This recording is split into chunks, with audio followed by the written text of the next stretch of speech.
जैसे ही सबको लगा कि मेरा अचानक गिरना सिर्फ गॉडेस से टकराकर उसे अपनी बाहों में लेने की एक बेकार कोशिश है, मैंने हवा में ही जबरदस्ती अपना शरीर मोड़ लिया और उसके ठीक बगल में खड़ी अपनी चाइल्डहुड फ्रेंड पर छलांग लगा दी। लेकिन सबसे अहम पल पर उस बेवकूफ लड़की ने मुझे पकड़ने की बजाय अपने हाथ में पकड़ा हुआ तरबूज ऊपर उठा लिया। हम दोनों जोर से जमीन पर गिरे और कुछ सेकंड तक वहीं जमे रहे। फिर उसने सबसे पहले मुझे नहीं, अपने तरबूज को चेक किया। जब उसे पूरा यकीन हो गया कि तरबूज बिल्कुल सही सलामत है, तब जाकर उसने मेरी तरफ देखा और अजीब सी मुस्कान के साथ बोली, हाँ हाँ एन, तुम ठीक हो ना? मैं पूरी तरह स्पीचलेस हो गया। क्या सच में वो बेवकूफ तरबूज मुझसे भी ज्यादा इंपॉर्टेंट था? मैंने दांत भींचते हुए पूछा, इयन, क्या तुम्हारा ये हरामखोर तरबूज सच में इतना जरूरी है? उसे मेरी आवाज सुनते ही झटका लगा। ओह नो, एचेन मुझे पूरे नाम से बुला रहा है। इस बार तो मैं सच में बुरी तरह फंस गई। उधर शीयान और आसपास तमाशा देख रहे सारे स्टूडेंट्स भी पूरी तरह सन्न रह गए। इयन ने घबराकर तुरंत जवाब दिया, तुम इंपॉर्टेंट हो, बिल्कुल तुम ही ज्यादा इंपॉर्टेंट हो। भीड़ ने मन ही मन उसे थम्स अप दे दिया। सबको लगा, वाह, वो जो अभी हुआ वो सिर्फ सबकॉन्शियस रिएक्शन था। वाह, इस बार तो उसने सही जवाब दे दिया। मैंने हल्की मुस्कान के साथ कहा, अच्छा। मैंने इयन को ऊपर से नीचे तक देखा, फिर आगे बढ़कर उसके नरम गाल को हल्के से दबाया। तो तुम्हारा शरीर तुम्हारे दिल से ज्यादा ईमानदार है ना? इतना कहकर मैंने उसके हाथ से तरबूज छीन लिया और बिना पीछे देखे सीधे कैफेटेरिया से बाहर निकल गया। उधर इयन अकेली खड़ी रह गई। मैं सच में इनोसेंट हूँ, मेरा ऐसा कोई मतलब नहीं था। उस समय मेरा दिमाग एक सेकंड के लिए शॉर्ट सर्किट हो गया था। तभी चीची उसके पास आई और उसके कंधे पर हाथ रखकर बोली, गर्ल, तुम्हारा पहला जवाब बिल्कुल सही था, लेकिन आखिरी लाइन बोलने की बिल्कुल जरूरत नहीं थी। डोर्म वापस आने के बाद अगर मुझे कल रात वो अजीब सपना नहीं आया होता, अगर मुझे ये पता नहीं चलता कि मैं किसी नोवेल की दुनिया में जी रहा हूँ, मेरे सपने में जिस इंसान को मैंने गले लगाया था वो शीयान थी। अब इससे बचने का कोई रास्ता नहीं था। और अगर मैं उस नोवेल का सबसे नफरत किया जाने वाला विलेन सपोर्टिंग कैरेक्टर नहीं होता, सपना धीरे धीरे रियलिटी में बदल रहा था। प्लॉट पहले ही शुरू हो चुका था। मैं कभी भी किसी लड़की के पीछे पागलों की तरह नहीं भागूंगा। पिछली रात यान ने मुझे स्नैक स्ट्रीट चलने के लिए बुलाया। वो पहले से बाहर मेरा इंतजार कर रही थी। उसे देखते ही मेरे माथे पर लकीरें पड़ गईं। उसके कपड़े इतने अजीब थे कि उन्हें देखकर मेरी आंखों में दर्द होने लगा। मुझे देखते ही वो दौड़कर आई। एन, मैं तुम्हें बुला रही हूँ। एन, मुझे सच में अपनी गलती का एहसास हो गया है। प्लीज अब मुझसे नाराज मत रहो, बस एक बार स्माइल कर दो। आसपास से गुजर रहे स्टूडेंट्स हमें घूर रहे थे। इस छोटी बेवकूफ से बहस करना मेरी शान के खिलाफ था। मैंने शांत आवाज में कहा, अगले 1 महीने तक हर सुबह जल्दी उठकर मेरे लिए ब्रेकफास्ट लेकर आओगी, समझी? उसकी आंखें चमक उठी। Yes sir. एचेन, ये छोटी सी लड़की खुशी खुशी आपका आदेश मानेगी। उसने इतनी चमकदार मुस्कान दी कि मुझे उसी वक्त उसकी सजा बढ़ाने का मन कर गया। और हर दिन ट्रैक पर 2 चक्कर लगाओगी, साथ में 20 सिटअप्स भी। असल में ये सजा उसके लिए ज्यादा नहीं थी, लेकिन उसे सबक सिखाने के लिए काफी थी। ये सुनते ही उसने मासूम चेहरा बनाकर कहा, फिजिकल पनिशमेंट भी तो ऐसा करते हैं? मैं 1 महीने की जगह 1.5 महीने तक तुम्हारे लिए ब्रेकफास्ट ले आऊंगी। वो बड़ी मासूम आंखों से मेरी तरफ देखने लगी। मानना पड़ेगा वो चेहरा सच में क्यूट था, लेकिन उस अजीब स्नैक आउटफिट के साथ मैं ज्यादा देर उसे देख ही नहीं पाया। मैंने भौं उठाई, तुम मुझे सिखाओगी कि क्या करना है? वो तुरंत डर गई। न, न, न, नहीं, मेरी इतनी हिम्मत कहां। उसने फौरन गर्दन अंदर खींच ली, फिर अपने सारे स्नैक्स डोम आंटी को देकर सीधी खड़ी हो गई। उसकी आवाज में छिपी हुई शिकायत साफ सुनाई दे रही थी। मैं पूरी ईमानदारी से अपना मिशन पूरा करूंगी। उसके बाद हम दोनों ने पूरी स्नैक स्ट्रीट छान मारी। जो भी स्वादिष्ट दिखा सब खा लिया। पेट भरने के बाद हम वापस कॉलेज लौट आए। डोर्म पहुंचकर मैंने जल्दी से बिस्तर पर लेट गया। फिर मैंने कल रात वाला सपना याद करना शुरू किया। धीरे धीरे पूरा प्लॉट अपने दिमाग में सॉर्ट करने लगा। पहला, फीमेल लीड से टकराना। दूसरा, लाइब्रेरी में अचानक मिलना। तीसरा, स्पोर्ट्स ग्राउंड पर इनकाउंटर। और उसके बाद लगातार उसके पीछे घूमना, जो लगभग हैरासमेंट की हद तक पहुंच जाता था। संक्षेप में कहूं तो सपने में दिखी वो सारी चांस इनकाउंटर्स कोई इत्तेफाक नहीं थी। उनमें से हर एक को बड़ी बारीकी से प्लान किया गया था। ये बात समझ आने के बाद मैंने राहत की सांस ली। उस नोवेल वाला मैं फीमेल लीड की डेली शेड्यूल तक मिनट मिनट याद रखता था। इसलिए जब तक मैं खुद जानबूझकर कुछ अरेंज नहीं करूंगा, मेरी और फीमेल लीड की मुलाकात होना लगभग नामुमकिन था। आखिर वो मेरी क्लास में भी नहीं थी। उसी सुकून के साथ मैं रात भर आराम से सोया। अगली सुबह देखते ही देखते निकल गई। दोपहर का पहला पीरियड पीई का था। क्लास शुरू होने से पहले सब लोग पेड़ की छाया में खड़े होकर रात को होने वाले क्लास रिप्रेजेंटेटिव इलेक्शन की बातें कर रहे थे। मैं भी यूपंग के साथ आराम से बातें कर रहा था कि तभी किसी ने पीछे से मेरे कंधे पर हल्की सी थपकी दी। मुड़कर देखा तो जो नियन अपने बड़ी प्यारी मुस्कान के साथ खड़ी थी। हा, एचेन, कितना कोइंसिडेंस है, हमारी दोनों क्लासेस की पीई एक साथ है। वो मेरी चाइल्डहुड फ्रेंड थी, इसलिए यूपंग ने भी हंसते हुए उसे हेलो कहा। लेकिन जो नियन ने बिना कुछ बोले मेरा हाथ पकड़ा और मुझे थोड़ा किनारे ले गई। एचेन, आज पीई में हमने रन किया है, तो क्या आज सुबह वाले 1000 मीटर कैंसिल हो सकते हैं? मैंने उसकी तरफ देखा और बिल्कुल शांत आवाज में कहा, हो सकते हैं, लेकिन सिटअप्स बढ़ाकर 30 कर दिए जाएंगे। उसने तुरंत सलामी मार दी। यस सर, मैं बाद में टाइम मिलते ही कर लूंगी। इतना कहकर वो अपनी लाइन में वापस चली गई। उसके जाते ही हमारी क्लास की एक लड़की उसके पास आई। उसने मुस्कुराते हुए पूछा, क्लास 4 वाला लड़का तुम्हारा बॉयफ्रेंड है क्या? जो नियन ने बिना झिझके सिर हिला दिया। बॉयफ्रेंड कहाँ? अभी तक तो हमने उस बारे में सोचा भी नहीं है। ये सुनकर हुरुई हल्का सा हंसी। उसकी नजरें बिना किसी झिझक के सीधे मेरी तरफ थी। अच्छा, मतलब अब भी बॉयफ्रेंड नहीं है? तो फिर आसान रहेगा। मैं और यूपंग स्पोर्ट्स इक्विपमेंट के पास खड़े बातें कर ही रहे थे कि अचानक दूर से किसी की जोरदार आवाज आई। पहले एक बास्केटबॉल पूरी रफ्तार से मेरी तरफ उड़ता हुआ आया। जैसे ही मैंने उसे पकड़ने के लिए हाथ बढ़ाया, तभी एक लड़की अचानक मेरे सामने आ गई। वो सीधे बैलेंस खो बैठी। अगले ही पल वो पूरी ताकत से मुझसे टकराई और हम दोनों जमीन पर गिर पड़े। मेरे दोनों हाथ जमीन पर बुरी तरह रगड़ गए और हथेलियों की चमड़ी छिल गई। उस लड़की ने जैसे ही मेरी खून से सनी हथेलियां देखी, उसकी साफ दर्द दिखाई दिया। मन ही मन बड़बड़ाया, कमाल है, बैड लक का दरवाजा खुला नहीं कि उससे भी बड़ी बैड लक अंदर आ गई। स्पोर्ट्स ग्राउंड कैंपस नोवेल की सबसे डेंजरस जगह, और मैं ये बात भूल कैसे गया? सच में मैं कितना बेवकूफ। वो लड़की घबरा कर बोली, तुम ठीक हो? मैंने बास्केटबॉल अपनी तरफ आते देखा तो बिना सोचे तुम्हारे सामने आ गई, लेकिन उल्टा तुम्हें ही चोट लग गई। चलो मैं तुम्हें इन्फर्मरी लेकर चलती हूँ। इतने में यपंग गुस्से से उस पर बरस पड़ा। तुम्हें अपनी लिमिट पता भी है। अगर तुम बीच में नहीं आती तो ये चेन खुद ही बॉल पकड़ लेता, लेकिन तुम्हें हीरो बनने की इतनी जल्दी थी कि खुद भी उससे टकरा गई और उसे भी गिरा दिया। तब तक हमारे आसपास स्टूडेंट्स की अच्छी खासी भीड़ जमा हो चुकी थी। जियान, जो आमतौर पर किसी भी लड़के से दूरी बनाकर रखती थी, इस बार खुद झुककर मुझे उठाने लगी। मैंने तुरंत भीड़ की तरफ देखा, सबसे पहला सवाल पूछा, तुम्हारी क्लास की जो नियन कहाँ है?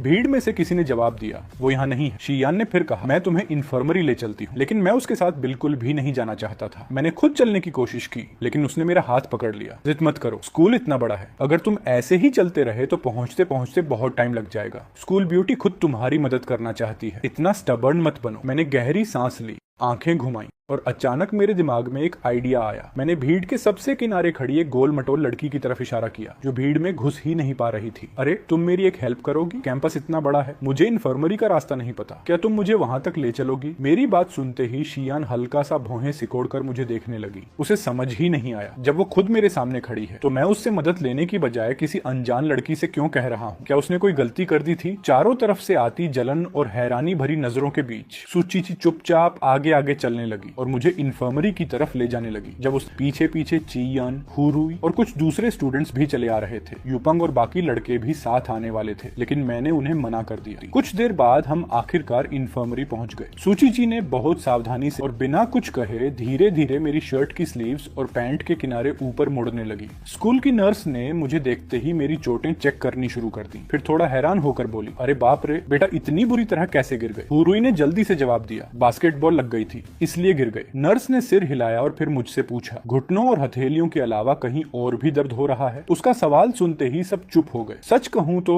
मेरी सारी अटेंशन तो हथेलियों के दर्द पर ही अटकी हुई थी। बाकी शरीर में दर्द है या नहीं, ये महसूस करने का भी टाइम नहीं मिला था। नर्स बोली, ठीक है, पहले पूरा चेकअप कर लेते हैं, आप लोग जरा बाहर वेट कीजिए। कुछ देर बाद नर्स ने चेकअप पूरा किया और मेरी चोटों पर मेडिसिन लगाना शुरू कर दिया। जैसे ही आयोडाइन में भीगा हुआ कॉटन मेरी छिल्ली हुई हथेलियों पर लगा, ऐसा लगा जैसे किसी ने आग लगा दी हो। मैंने दांत भींच लिए, पूरी कोशिश की कि आवाज ना निकले, लेकिन जब दर्द हद से ज्यादा बढ़ गया तो मेरे मुंह से हल्की सी कराह निकल ही गई। मुझे इस तरह दर्द सहते देखकर तीनों लड़कियों के चेहरे उतर गए। सुचीची धीरे से मेरे पास आई और नरम आवाज में बोली, ए चेन, अगर दर्द हो रहा है तो बोल दो, इतना जबरदस्ती सहने की जरूरत नहीं है। कुछ देर बाद नर्स ने मेरे घुटनों की खरोंच और बाकी चोटों पर भी पट्टी कर दी। नर्स मुस्कुराते हुए बोली, अब इसकी पीठ पर मेडिसिन लगानी है, तो आप तीनों फिर से बाहर जाएंगी क्या? ये सुनते ही तीनों लड़कियां एक साथ शर्म से लाल हो गईं और बिना कुछ बोले बाहर चली गई। कुछ मिनट बाद नर्स ने उन्हें वापस अंदर बुला लिया। फिर उसने गंभीर आवाज में समझाया, आगे से बॉल खेलते समय थोड़ा ध्यान रखा करो, गेम के चक्कर में क्लासमेट की सेफ्टी इग्नोर नहीं करनी चाहिए। इनकी हालत देखो, अब अगले कुछ दिन ये ठीक से खाना भी नहीं खा पाएगा और लिखना भी मुश्किल होगा। फिर उसने मेरी तरफ देखते हुए कहा, अगले कुछ दिनों तक घाव बिल्कुल गीले मत होने देना, 2 दिन बाद वापस आकर ड्रेसिंग बदलवा लेना। उसने मुझे एक मेडिसिन स्प्रे भी पकड़ाया, इसे रोज अपने घुटनों और पीठ पर स्प्रे करना। सारी इंस्ट्रक्शंस देने के बाद नर्स ने हमें जाने दिया। जैसे ही हम बाहर निकले, हुरुई तुरंत आगे आई, चीची तुमने काफी हेल्प कर दी, अब चिंगचेन को मैं क्लास तक छोड़ देती हूँ। इतना कहते हुए उसने मेरी तरफ हाथ बढ़ा दिया, लेकिन भोली भाली सुचीची को लगा कि वो बस फॉर्मेलिटी कर रही है। उसने हंसकर हाथ हिला दिया, कोई बात नहीं, मैं थकी नहीं हूँ, इस मैं ही ले जाती हूँ। एक तरफ खड़ी शियान चुपचाप ये सब देख रही थी। उसे सुबह से ही लग रहा था कि आज मैं उससे जानबूझकर दूरी बना रहा हूँ, लेकिन उसे समझ नहीं आ रहा था कि ऐसा सच में है या फिर वो ज्यादा सोच रही है। उसी समय जो नियन तूफान की तरह भागती हुई वहां पहुंच गई। जैसे ही उसने मेरी हालत हालत देखी, उसके चेहरे पर साफ चिंता दिखाई देने लगी। उसने शी यान और हुरुई की तरफ देखा और हल्का सा ठंडा हम्फ किया, फिर तुरंत मेरे पास आकर बहुत नरम आवाज में बोली, एचेन चलो मैं तुम्हें क्लास तक ले चलती हूँ। वो बात पूरी भी नहीं कर पाई थी कि मेरा हाथ पकड़कर मुझे सहारा देने लगी। मैंने मुस्कुराकर सूची की तरफ देखा, थैंक यू, लेकिन मुझे लगता है अगर ये हेल्प करेगी तो मेरे लिए थोड़ा ज्यादा कन्वीनियंट रहेगा। मैंने उसे माफी भरी मुस्कान दी। क्लास में वापस पहुंचकर मैं अपनी सीट पर बैठ गया। थोड़ी ही देर बाद हुरोई लाल चेहरा लिए धीरे धीरे मेरी डेस्क तक आई। उसने बिना कुछ कहे गर्म पानी से भरा एक कप मेरी डेस्क पर रखा। उसका चेहरा इतना लाल था कि वो मेरी तरफ देखने की हिम्मत भी नहीं कर पाई। कप रखते ही वो भागकर अपनी सीट पर वापस चली गई। मैं कप को घूरता रह गया। उसकी फीलिंग्स अपनी जगह थी और सच कहूं तो मुझे प्यास भी लगी थी, लेकिन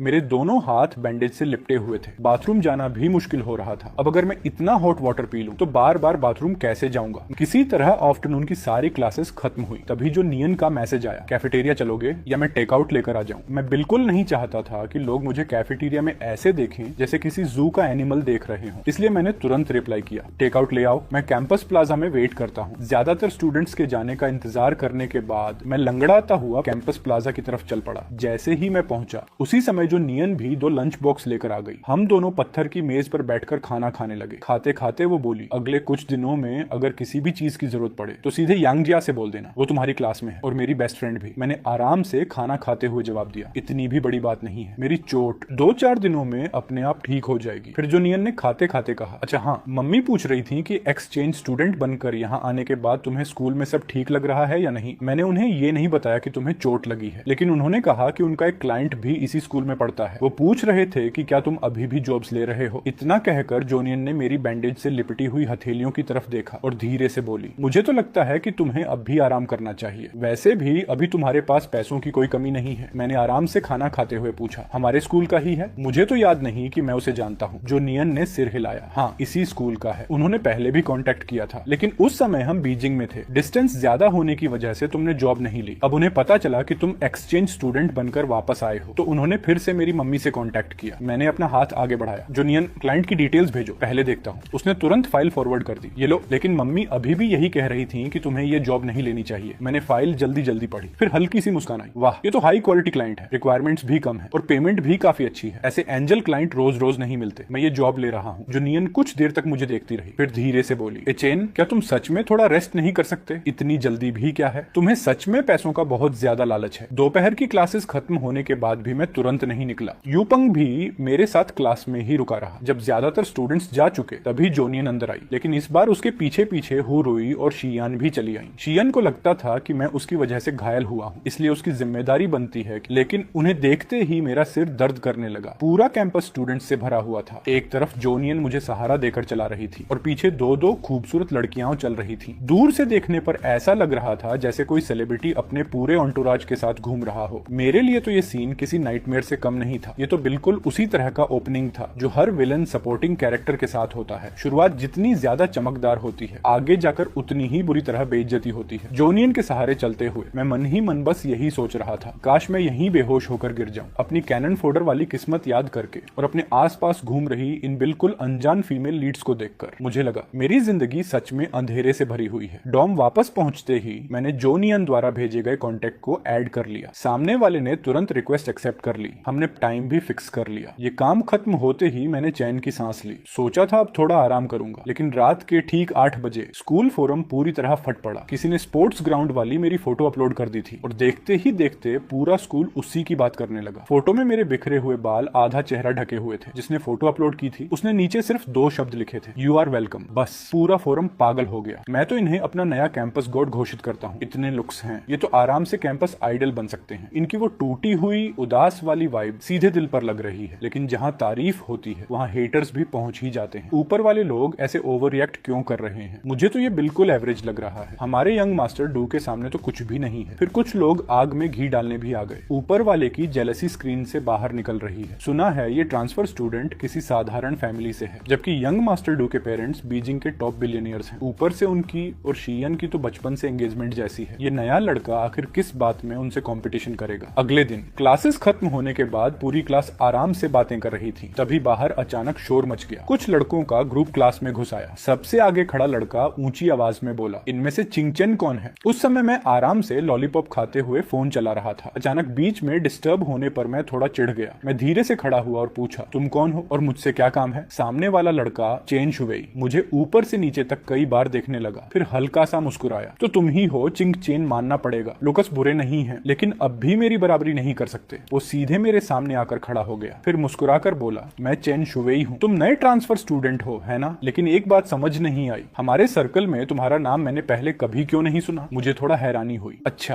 तो ये पहले मेरी बैकग्राउंड जानने आया है, ये देखना चाहता है कि मेरे पीछे कोई बड़ी फैमिली या पावर है या नहीं, मेरी याददाश्त के हिसाब से। चेन शुवे बाद में आने वाला एक इम्पोर्टेंट कैरेक्टर था। बीजिंग में उसकी अपनी पहचान थी, लेकिन हर बार डू यूमिंग की वजह से उसका नाम दब जाता था। काफी दुखद जिंदगी थी उसकी, लेकिन सवाल ये था, आखिर इसे मुझसे क्या काम था? उधर क्लास की एक तेज लड़की ने माहौल बिगड़ता देख लिया। वो तुरंत बगल वाली क्लास की तरफ भागी और जोर से चिल्लाई, बुरा हो गया, चेन शुवेई अपने लोगों को लेकर चिंग चेन के पास आ गया है। उसी समय यांग जिया, हु रुई और शी यान से बात कर रही थी। ये सुनते ही उसका गुस्सा भड़क गया। वो तुरंत हमारी क्लास की तरफ दौड़ पड़ी। मैंने बिल्कुल आराम से लॉलीपॉप मुंह में रखते हुए जवाब दिया, हाँ, मेरा फैमिली बैकग्राउंड सच में बहुत साधारण है। हमारे घर में तो बस लॉलीपॉप खरीदने जितने ही पैसे हैं। और तुमने सही कहा, हम कोई टॉप रिच फैमिली नहीं है। मेरी बात सुनकर चेन शुवेई के चेहरे का रंग ही बदल गया। उसने मन ही मन गाली दी। ये लड़का आखिर है क्या? कोई इंसान इतनी कॉन्फिडेंस से खुद को गरीब कैसे बोल सकता है? अब मैं आगे क्या बोलूं? उसने खांस कर खुद को संभाला और फिर बोला, सुना है तुम डू यूमिंग से कैंपस आइडल का टाइटल छीनना चाहते हो। मैंने बिना एक सेकंड लगाए जवाब दिया, नहीं, मैं उस लायक ही नहीं हूँ। मेरी बात सुनकर चेन शुवेई अंदर ही अंदर टूट गया। भाई, ये तो मेरी डायलॉग ही चुरा ली। तुम उसके लायक नहीं हो, ये तो मुझे बोलना था। ये बंदा रूल्स फॉलो क्यों नहीं करता? बहुत इरिटेटिंग है। उसे जवाब नहीं मिला तो उसने फिर उकसाने की कोशिश की, तुम जानते भी हो डू यूमिंग और शी यान का बीजिंग में क्या स्टेटस है। दोनों बचपन से साथ बड़े हुए हैं, परफेक्ट मैच है, childhood sweet hearts made for each other. वो अपनी बात पूरी भी नहीं कर पाया था कि मैं खुशी से बीच में बोल पड़ा, वाह क्या कोइंसिडेंस है, मैं भी दोनों की पेयरिंग सपोर्ट करता हूँ। अभी अभी पहुंची शी यान ने ये बात सुनी तो उसकी भौहें सिकुड़ गईं। उसने हल्के से होंठ काटे। दिल के अंदर अजीब सी कसक उठी। उसका और डू यूमिंग का रिश्ता तो सिर्फ दोस्ती का था, फिर चेन ऐसा क्यों सोच रहा है? मेरी बात सुनकर चेन शुवेई कुछ पल तक बस मुझे घूरता रह गया। उसके पीछे खड़ा सूजकाई समझ गया कि मामला हाथ से निकल रहा है। उसने आगे बढ़कर कहा, अच्छा है, कम से कम तुम्हें पता तो है कि तुम्हारा और मिस शी का कोई फ्यूचर नहीं है। मैं हंस पड़ा, फिर बिल्कुल सीरियस होकर बोला, बिल्कुल नहीं है, मेरे पास कोई बड़ा फैमिली बैकग्राउंड नहीं है। मैं मिस सी के लायक कहाँ हूँ? वैसे भी मेरे पास इस चेहरे और पढ़ाई में अच्छे दिमाग के अलावा है ही क्या? बाकी हर चीज में तो मैं बिल्कुल बेकार हूँ। इतना कहकर मैंने पूरी ईमानदारी से उसकी आंखों में देखा। पूरा क्लासरूम हंसी से गूंज उठा। मेरा डेस्क मेट यू पेंग चुपके से मुझे थम्स अप दिखाने लगा। उधर यांग जिया की आंखें चमक उठी। उसे लगा मैं हमेशा की तरह शांत रहने वाला लड़का हूँ, लेकिन आज मैंने सबकी बोलती बंद कर दी थी। दूसरी तरफ शी यान मुझे नाराज नजरों से देख रही थी, जैसे उसकी आंखें कह रही हो, चेन, मेरे और डू यूमिंग के बीच सच में कुछ नहीं है। उधर चेन शुवेई पूरी तरह डिफेंसिव हो चुका था। वो बस जबरदस्ती मुस्कुराकर बोला, तुम्हें खुद को इतना कम समझने की जरूरत नहीं है, मैं तो बस तुमसे दोस्ती करने आया था। मैंने भी पूरी मासूमियत से कहा, अच्छा ऐसी बात है? तुम लोग जिस अंदाज में अंदर आए थे मुझे तो लगा था लड़ाई करने आए हो। वैसे दोस्ती करने का तुम्हारा तरीका काफी यूनिक है। ये सुनते ही चेन शुवेई एक कदम पीछे हट गया। उसने मन ही मन सोचा, ये लड़का बिल्कुल आसान नहीं है। मैंने इसे हल्के में ले लिया, लेकिन इसकी जुबान बहुत तेज है, आज ज्यादा आगे बढ़ना ठीक नहीं होगा। उसने हल्की सी मुस्कान के साथ कहा, शायद तुमने गलत समझ लिया, क्लास शुरू होने वाली है, तुमसे मिलकर अच्छा लगा, चलते हैं। जो लोग कुछ देर पहले बड़े रौब से अंदर आए थे वही अब चुपचाप वापस लौट गए। उनके जाते ही यूपेंग ने जोर से मेरी पीठ थपथपाई, भाई आज तो तूने कमाल कर दिया, इतना कूल कैसे रह लेता है? मैं तो सच में डर गया था कि वो तुझे बुली करेंगे। जो नियन भी मुस्कुराते हुए मेरे पास आई, बुरा नहीं था, आज तो तुमने उन्हें अच्छी तरह हैंडल कर लिया। मुझे तो पहले से ही पता था कि तुम खुद को किसी से दबने नहीं दोगे, लेकिन वो अचानक तुमसे पंगा लेने क्यों आ गया? मैंने उसकी तरफ देखा, अपना वाटर बॉटल उसके हाथ में थमाया और हंसते हुए बोला, क्या मजाक कर रहे हो? वो मुझे बुली करेगा? पहले जाकर मेरे लिए पानी भर कर लाओ। तभी पीछे बैठा लू जिंगयान अचानक बोला, मुझे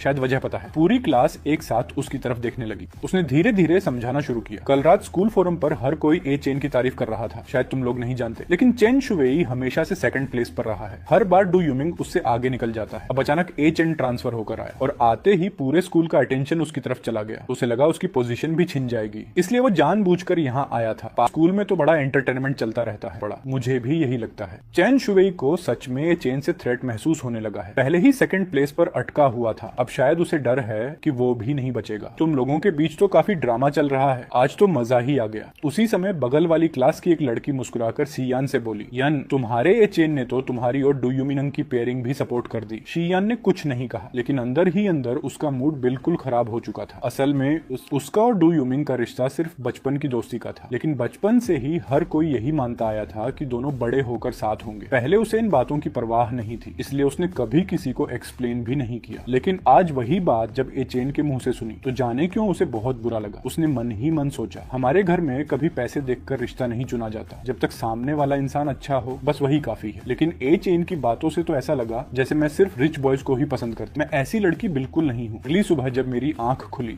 तो मुझे साफ महसूस हुआ कि घुटने का दर्द पहले से काफी कम हो चुका था। कल पूरा दिन ठीक से चल भी नहीं पा रहा था, लेकिन आज आखिरकार मैं सीधा चल पा रहा था। आज मेरा एक क्लाइंट मीटिंग था, लोकेशन स्कूल कैफेटेरिया। इसलिए झो न्यान्यन मेरे साथ वहां चली आई। उसने रास्ते में समझाया, अगर तुम्हें लगे कि ये क्लाइंट ठीक नहीं है तो काम मत लेना, कॉलेज की पढ़ाई ही काफी है, आराम से पढ़ाई करो और छात्रवृत्ति कमाओ। मैंने मुस्कुराकर सिर हिलाया, मैं समझता हूं, लेकिन सामने वाला भी हमारी ही यूनिवर्सिटी का है, इसलिए मेरे लिए काम करना आसान रहेगा। मैंने क्लाइंट को संदेश भेजा कि मैं रेस्टोरेंट की दूसरी मंजिल पर मसालेदार हॉटपॉट वाले सेक्शन में दाईं और तीसरी मेज पर बैठा हूं। उधर से तुरंत जवाब आया, ठीक है, मैं अभी पहुंचता हूं। मैं दरवाजे की ओर देखने लगा, तभी एक गोल मटोल लड़की मेरी तरफ बढ़ती हुई दिखाई दी। मैंने हाथ हिलाकर उसे इशारा किया और वो सीधे मेरे पास आ गई। जैसे ही उसने मुझे देखा, उसका चेहरा शर्म से लाल हो गया। उसका नाम लिन आन्यू था। वो इतनी शर्मीली थी कि आमतौर पर लड़कों से बात तक नहीं करती थी। उसने मन ही मन सोचा, हे भगवान, ये तो वही नया ट्रांसफर स्टूडेंट है जिसकी इन दिनों पूरे कैंपस में चर्चा हो रही है। ये तो सच में बहुत हैंडसम है। मेरे सामने बैठते ही उसकी घबराहट और बढ़ गई। वो बार बार नजरें झुका रही थी, जबकि मैं चुपचाप उसे देख रहा था। मेरी नजर महसूस करते ही उसके दिल में अजीब सी घबराहट होने लगी। उसने सिर झुकाकर सोचा, मम्मी पापा ने तो कहा था कि कोई बहुत अनुभवी डाइट कोच मिलेगा जो मेरी ही उम्र का होगा, लेकिन इतना हैंडसम लड़का भला डाइट कोच कैसे हो सकता है? लगता है मम्मी पापा जानबूझकर मेरा मजाक बना रहे हैं। उसके मन में पछतावा भी होने लगा। उधर मैं उसकी मनस्थिति से बिल्कुल अनजान था। मैंने औपचारिक मुस्कान के साथ कहा, नमस्ते, मेरा नाम चिनचेन है। आपके माता पिता ने मुझे आपकी वजन कम करने में मदद करने के लिए भेजा है। आपका नाम क्या है? वो घबराई हुई आवाज में बोली, नमस्ते, मेरा नाम लिन आन्यो है। मैंने सिर हिलाया और पूछा, लिन आन्यो, क्या इससे पहले तुमने कभी वजन कम करने की कोशिश की है? उसने धीरे धीरे जवाब दिया, हाँ, मैंने डाइटिंग की, एक्सरसाइज की, यहां तक कि दवाइयां भी खाईं। तभी झो न्यान्यन बीच में बोल पड़ी, मुझे एक बात पूछनी है, जब तुमने एक्सरसाइज की थी क्या उसे लगातार जारी रख पाई थी? मैंने उसकी तरफ ध्यान से देखा। उसके चेहरे पर हल्की सी झिझक साफ दिखाई दे रही थी। मैंने पूछा, क्या तुमने पहले कभी नियमित व्यायाम किया है? उसने धीरे से सिर हिलाया और जवाब दिया, नहीं। मैंने गंभीर स्वर में कहा, वजन कम करने के लिए सिर्फ कम खाना बिल्कुल सही तरीका नहीं है। सबसे जरूरी चीज है नियमित व्यायाम और उसके साथ सही खान पान। अगर हम दोनों साथ काम करेंगे तो तुम्हें मेरी योजना के अनुसार चलना होगा। रोज व्यायाम करना होगा, शरीर को प्रशिक्षित करना होगा और खान पान पर नियंत्रण रखना होगा। क्या तुम ये सब कर पाओगी? लिनान्यू ने हल्की उदासी के साथ कहा, अगर मुझ में इतना आत्मानुशासन होता तो मैं आज इस हालत में नहीं होती। इसीलिए तो मैंने आपकी मदद मांगी है।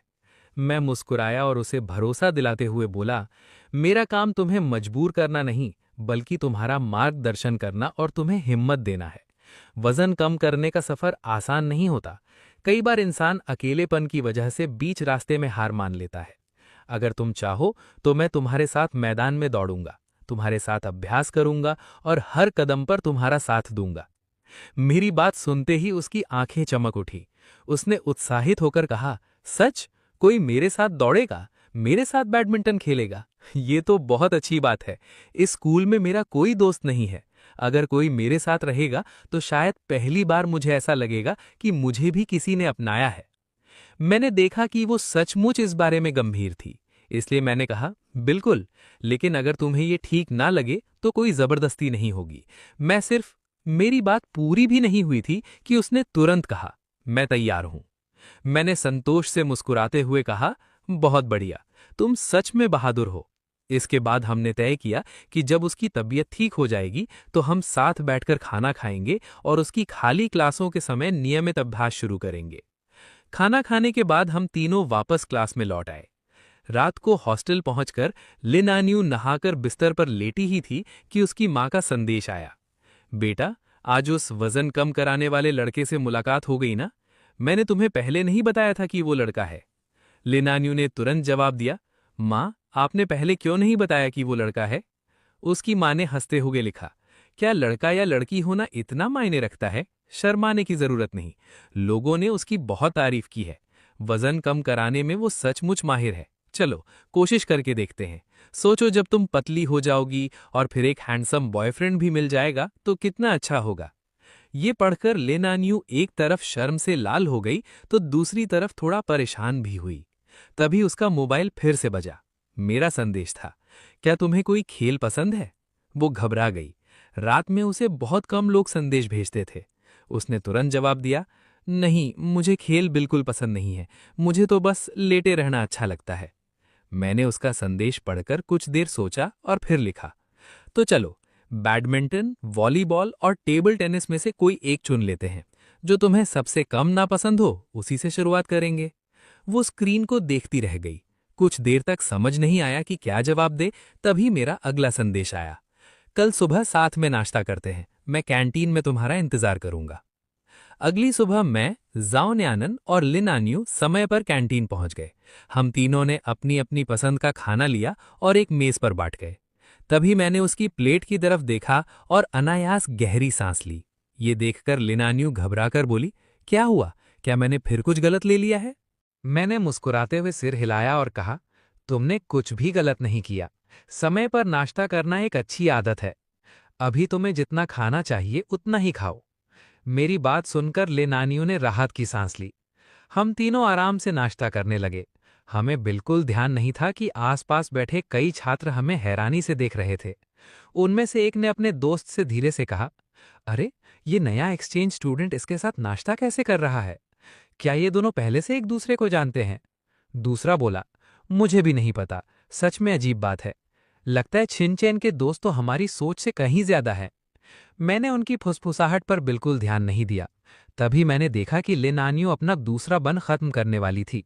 मैंने मुस्कुराकर पूछा, आन्यू, क्या तुम अपना एक बन हमें दे सकती हो? वो पहले तो थोड़ा चौंकी, फिर हैरानी से बोली, दे तो सकती हूं, लेकिन क्यों? मैंने हंसते हुए जवाब दिया, हमने इस स्टॉल का बन कभी नहीं खाया। तुम्हें बड़े स्वाद से खाते देखा तो हमारा भी मन कर गया। अगर तुम बांट दो तो अच्छा लगेगा। झो न्यानन मेरे इरादे को तुरंत समझ गई और मुस्कुराकर मेरी बात का साथ दिया। ले नानियों के चेहरे पर खुशी झलक उठी। आज तक किसी लड़के ने उससे कभी कुछ मांगा नहीं था। उसने बिना झिझक अपना बन हमें दे दिया। मैंने धन्यवाद कहा, उसे आधा झो न्यानन को दिया और खुद एक कौर खाकर मुस्कुराते हुए बोला, आनियू, तुम्हारी पसंद तो सच में कमाल की है। इसका स्वाद वाकई बहुत अच्छा है। नाश्ता खत्म होने के बाद हम तीनों क्लास की ओर लौट गए। झो न्यानन ले नानियों को उसकी क्लास तक छोड़ने चली गई। रास्ते में ले नानियों ने हैरानी से पूछा, तुम अभी भी मेरे साथ क्यों चल रही हो? झो न्यानन ने सहज भाव से कहा, चेन ने कहा है कि तुम्हारी दराज में रखे सारे स्नैक्स हटा दूं, इसलिए मैं तुम्हारे साथ आई हूं।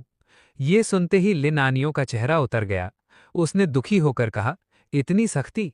मैं तो हर पीरियड के बाद कुछ ना कुछ खाती हूं। अगर सारे स्नैक्स हटा दिए तो भूख लगने पर मैं क्या करूंगी? झो न्यानन मुस्कुराई और बोली, वजन कम करना तुम्हारा अपना फैसला है। हम सिर्फ तुम्हारी मदद कर रहे हैं। स्नैक्स तुम्हारे लिए नुकसानदायक हैं। जरा सोचो, क्या मैं गलत कह रही हूं? लिन आनियों ने होंठ भींचे और आखिरकार हार मानते हुए बोली, ठीक है, चलो। दोनों उसकी क्लास में पहुंची। झो न्यानन ने उसकी दराज खोलकर सारे स्नैक्स निकाल लिए। तभी उसे अंदर कुछ ठंडी ड्रिंक भी मिली। वो उन्हें भी उठाने लगी, लेकिन लिन आनियों ने जल्दी से रोकते हुए कहा, वो रहने दो, मुझे सादा पानी पसंद नहीं है। अगर सब कुछ ले जाओगी तो मैं बहुत बेचैन हो जाऊंगी। झो न्यानन ने कुछ पल सोचा, फिर बोली, ठीक है, 2 बोतलें तुम्हारे पास रहने देती हूं, बाकी सब मैं ले जा रही हूं। इतना कहकर वो दरवाजे तक पहुंची। फिर अचानक मुड़ी और शरारती मुस्कान के साथ बोली, अरे हाँ, एक बात और। चेन ने कहा है कि आज रात तुम्हारे हॉस्टल में आकर वहां रखे सारे स्नैक्स हटाने हैं, इसलिए रात को मुझे अपने हॉस्टल ले जाना मत भूलना। ये सुनते ही लिन आनियू वहीं खड़ी रह गई। उसके चेहरे पर ऐसी बेबसी थी कि वो रोए या हंसे खुद ही समझ नहीं पा रही थी। तभी चैन बिंगबिंग उसके पास दौड़ती हुई आई और उत्सुकता से पूछने लगी, अरे, तुम छिनचिन को कैसे जानती हो? तुम दोनों आज साथ में नाश्ता भी कर रहे थे। क्या तुम्हारे पास उसका संपर्क है? क्या मैं उसका वीचैट जोड़ सकती हूँ? चैन बिंगबिंग मेरी बात सुनकर चौंक गई। उसने भौं सिकोड़ते हुए थोड़ा नाराज होकर कहा, वो तो मेरी वजन कम कराने में मदद कर रहा है। लिन आन्यू ने तुरंत यही बहाना बनाकर जवाब दिया, मैंने सुना था कि कल कोई उसे ढूंढने उसकी क्लास तक गया था। हालांकि उसने कुछ गलत नहीं किया, लेकिन अगर लोगों को पता चल गया कि वो पार्ट टाइम डाइट कोच भी है तो कहीं लोग उसका मजाक न उड़ाने लगें। मैं उन लोगों को अच्छी तरह जानती हूं, उनमें से कोई भी अच्छा नहीं है। लेकिन चेन बिंगबिंग ये सुनकर और भी उत्साहित हो गई। उसने चमकती आंखों से कहा, मैं भी वजन कम करना चाहती हूं, क्या वो मेरी भी मदद कर सकता है? ये सुनते ही आसपास खड़ी कई लड़कियां हंस पड़ीं। उनमें से एक ने मजाक उड़ाते हुए कहा, अरे पहले खुद को तो देखो, तुम इतनी पतली हो फिर भी वजन कम करना चाहती हो, क्या हवा में उड़ने का इरादा है? दूसरी लड़की हंसते हुए बोली, लगता है तुम्हारा वजन कम करना सिर्फ बहाना है, असली मकसद तो चिन चैन के करीब जाना है। चैन बिंगबिंग का चेहरा शर्म से लाल हो गया। उसने धीमे से कहा, मैं वजन कम नहीं करना चाहती, बस अपनी बॉडी को थोड़ा बेहतर बनाना चाहती हूँ। अगर मैं भी तुम्हारे साथ एक्सरसाइज करूं तो कम से कम एक साथी तो मिल जाएगा। लिन आन्यू ने होंठ भींच लिए और सपाट लहजे में कहा, रहने दो। ऊपर से तो वो बेपरवाह दिख रही थी, लेकिन मन ही मन सोच रही थी, चिनचैन प्लीज इसे मत मानना, मैं नहीं चाहती कि कोई और भी तुम्हारे आसपास रहे। कुछ देर बाद क्लास शुरू होने की घंटी बज गई और सब अपनी अपनी सीटों पर लौट गए। छुट्टी होने के बाद मैंने देखा कि मेरे घुटने अब काफी बेहतर महसूस कर रहे थे, इसलिए मैंने कैंपस में हल्की दौड़ लगाने का फैसला किया। उधर लिन आन्यू दौड़ पूरी करके पसीने से तरबतर कॉलेज के छोटे सुपरमार्केट में पहुंची। उसने एक आइसक्रीम और कुछ स्नैक्स खरीदे। पैसे देकर बाहर निकलने ही वाली थी कि पीछे से किसी ने आवाज लगाई, अरे लिन आन्यू। पहले तो उसे लगा कि शायद उसने गलत सुना है, लेकिन फिर दोबारा वही आवाज आई, लिन आन्यू। वो मुड़ी तो देखा कि मैं उसे बुला रहा था। मेरे साथ एक और लड़का भी खड़ा था जिसे वो नहीं पहचानती थी। मुझे देखते ही उसका चेहरा लाल हो गया और वो वहीं सकपकाकर खड़ी रह गई। मन ही मन उसने सोचा, अजीब है, मुझे ऐसा क्यों लग रहा है जैसे चोरी करते हुए पकड़ी ली गई हूं, जबकि मैं तो सिर्फ कुछ खाने का सामान खरीदने आई हूं। मैं मुस्कुराते हुए उसके पास गया और मजाक में सिर हिलाकर बोला, अरे इस तरह वजन नहीं होगा। फिर मेरी नजर उसके हाथ में पकड़ी आइसक्रीम कर पड़ी। मैंने भौएं उठाकर कहा, वाह, आइसक्रीम भी ले ली। वो घबरा गई, समझ नहीं पा रही थी कि हाथ कहाँ रखे। मैंने बिना किसी झिझक के उसके हाथ से सारे स्नैक्स ले लिए। फिर उसे 3 डिब्बे दूध पकड़ाते हुए कहा, अगर भूख लगे तो ये दूध पी लेना, अभी से स्नैक्स खाने की आदत छोड़नी होगी, धीरे धीरे उसकी जगह दूध लेगा। वो दूध के डिब्बों को देखते हुए थोड़ा उदास हो गई। मैंने उसकी ओर देखते हुए मुस्कुराकर कहा, सुबह तुमने अच्छा खासा नाश्ता किया था, अभी सिर्फ 2 क्लास हुई हैं, इतनी जल्दी तुम्हें भूख नहीं लग सकती। अगर सच में भूख लगे तो ये दूध पी लेना, 3 पैकेट हैं। मैं तुम्हें खाने से नहीं रोक रहा, बस धीरे धीरे क्लास के बीच बीच में स्नैक्स खाने की आदत छोड़कर उसकी जगह दूध पीने की आदत डालनी है। बाकी सब धीरे धीरे होगा। उसने पहले अपने हाथ में पकड़ी आइसक्रीम की तरफ देखा, फिर मेरी तरफ। वो समझ गई कि मैं उसकी भलाई के लिए ही ऐसा कर रहा हूं। आखिरकार उसने सिर हिलाकर कहा, ठीक है, अगर भूख लगी तो मैं दूध ही पी लूंगी। इतना कहकर हम दोनों अपनी अपनी क्लास की ओर लौट गए। जाते जाते उसने मुस्कुरा कर कहा, छिन छिन, धन्यवाद। मैंने हंसते हुए जवाब दिया, तुम्हारी आइसक्रीम के लिए धन्यवाद। वो बेबस होकर बोली, अब तो आप सब कुछ ही ले गए, मैं और क्या कह सकती हूँ। अफसोस, मेरे स्नैक्स मैं तो एक कौर भी नहीं खा पाई।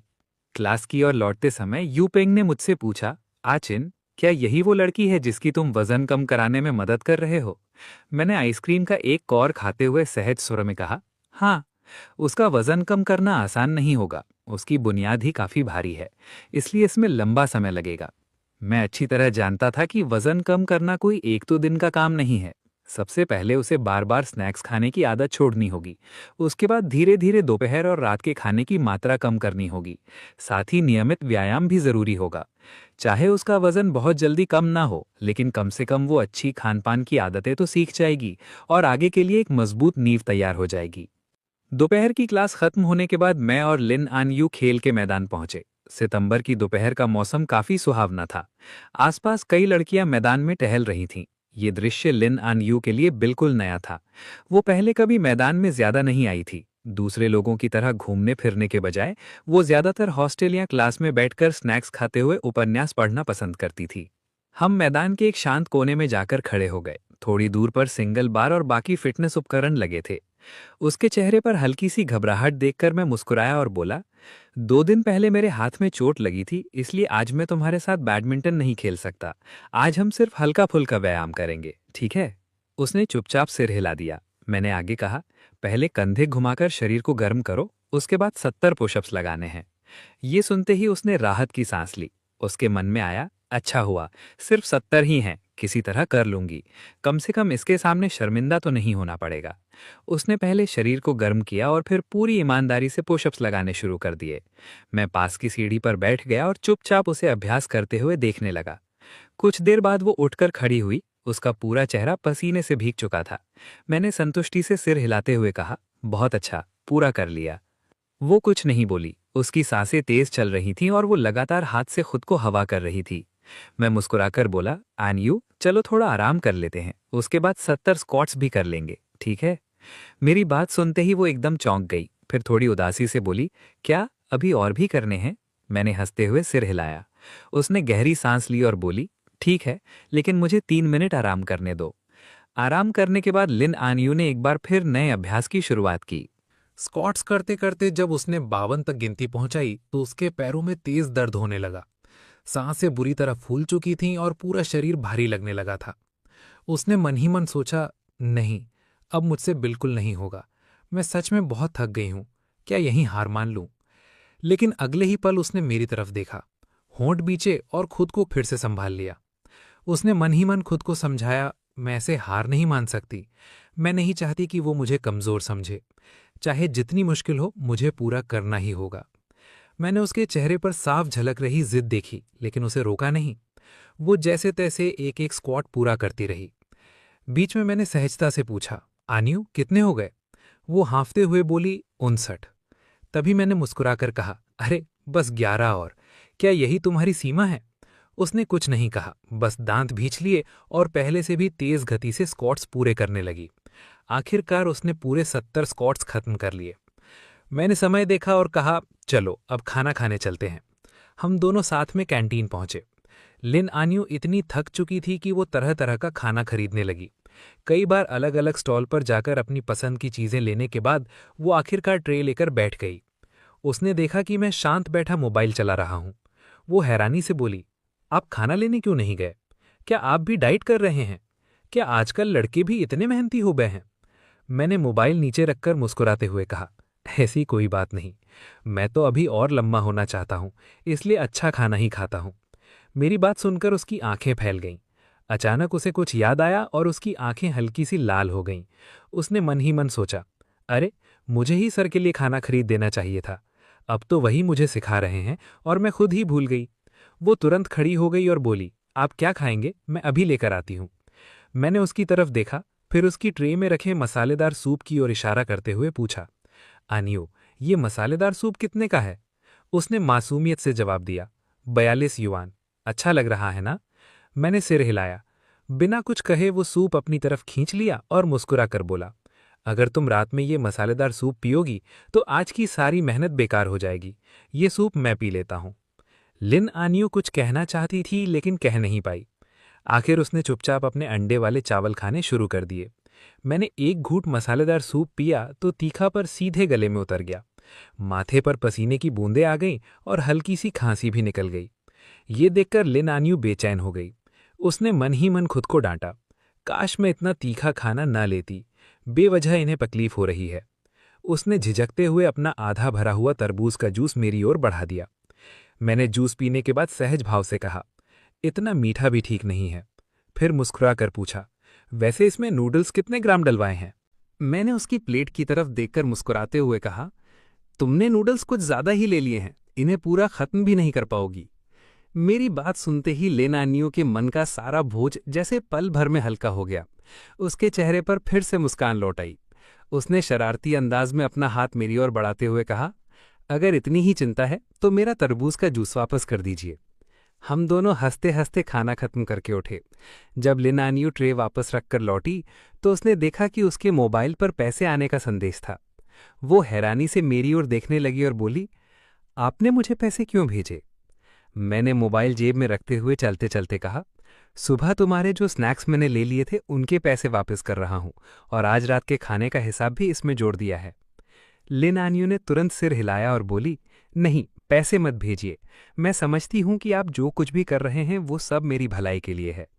उसकी बात सुनकर मैं मुस्कुरा दिया और कहा, ठीक है, लेकिन एक बात याद रखना, अगर आगे कभी मैंने तुम्हें फिर से स्नैक्स खरीदते हुए देख लिया तो इस बार मैं पैसे भी वापस नहीं करूंगा, और अगर अगली बार तुम फिर इतनी सारी चीजें खरीदोगी तो मैं बिना कुछ कहे सब जब्त कर लूंगा। लिन एन्यू बेबस होकर होठ भींच लिए। उसने धीमे से कहा, लेकिन आज तो मैंने पहले से बहुत कम खरीदा था, फिर भी आप इतने सख्त क्यों हैं? मैं सिर्फ मुस्कुराता रहा। सीढ़ियों के मोड़ पर पहुंचकर मैंने उसे याद दिलाया, अब वापस जाकर 1 घंटा आराम करना, ठीक 1 घंटे बाद नीचे मिलना, फिर हम मैदान में 4 चक्कर लगाएंगे और उसके बाद ही वापस जाकर आराम करेंगे। उसने थके हुए स्वर में कहा, ठीक है, फिर मिलते हैं। 1 घंटे बाद हम तीनों फिर मैदान में मिले। झऊ न्यानन भी हमारे साथ दौड़ने आ गई। वो और लेनानियो साथ साथ दौड़ने लगे, जबकि मैं सीढ़ियों पर बैठकर उनका बैट संभालने लगा। करीब 45 मिनट की कसरत के बाद हम हॉस्टल की तरफ लौटे। रास्ते में झऊ न्यानन लगातार लेनानियो के साथ चलती रही।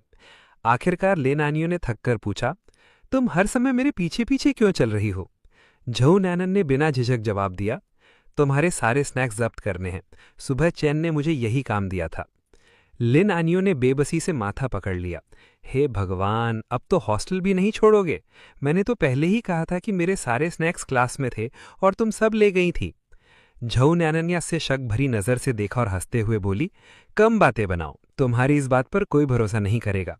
चलो जल्दी, मुझे अभी गेम भी खेलना है। हॉस्टल पहुंचकर उन्होंने देखा कि उसका रूममेट अभी तक वापस नहीं आया था।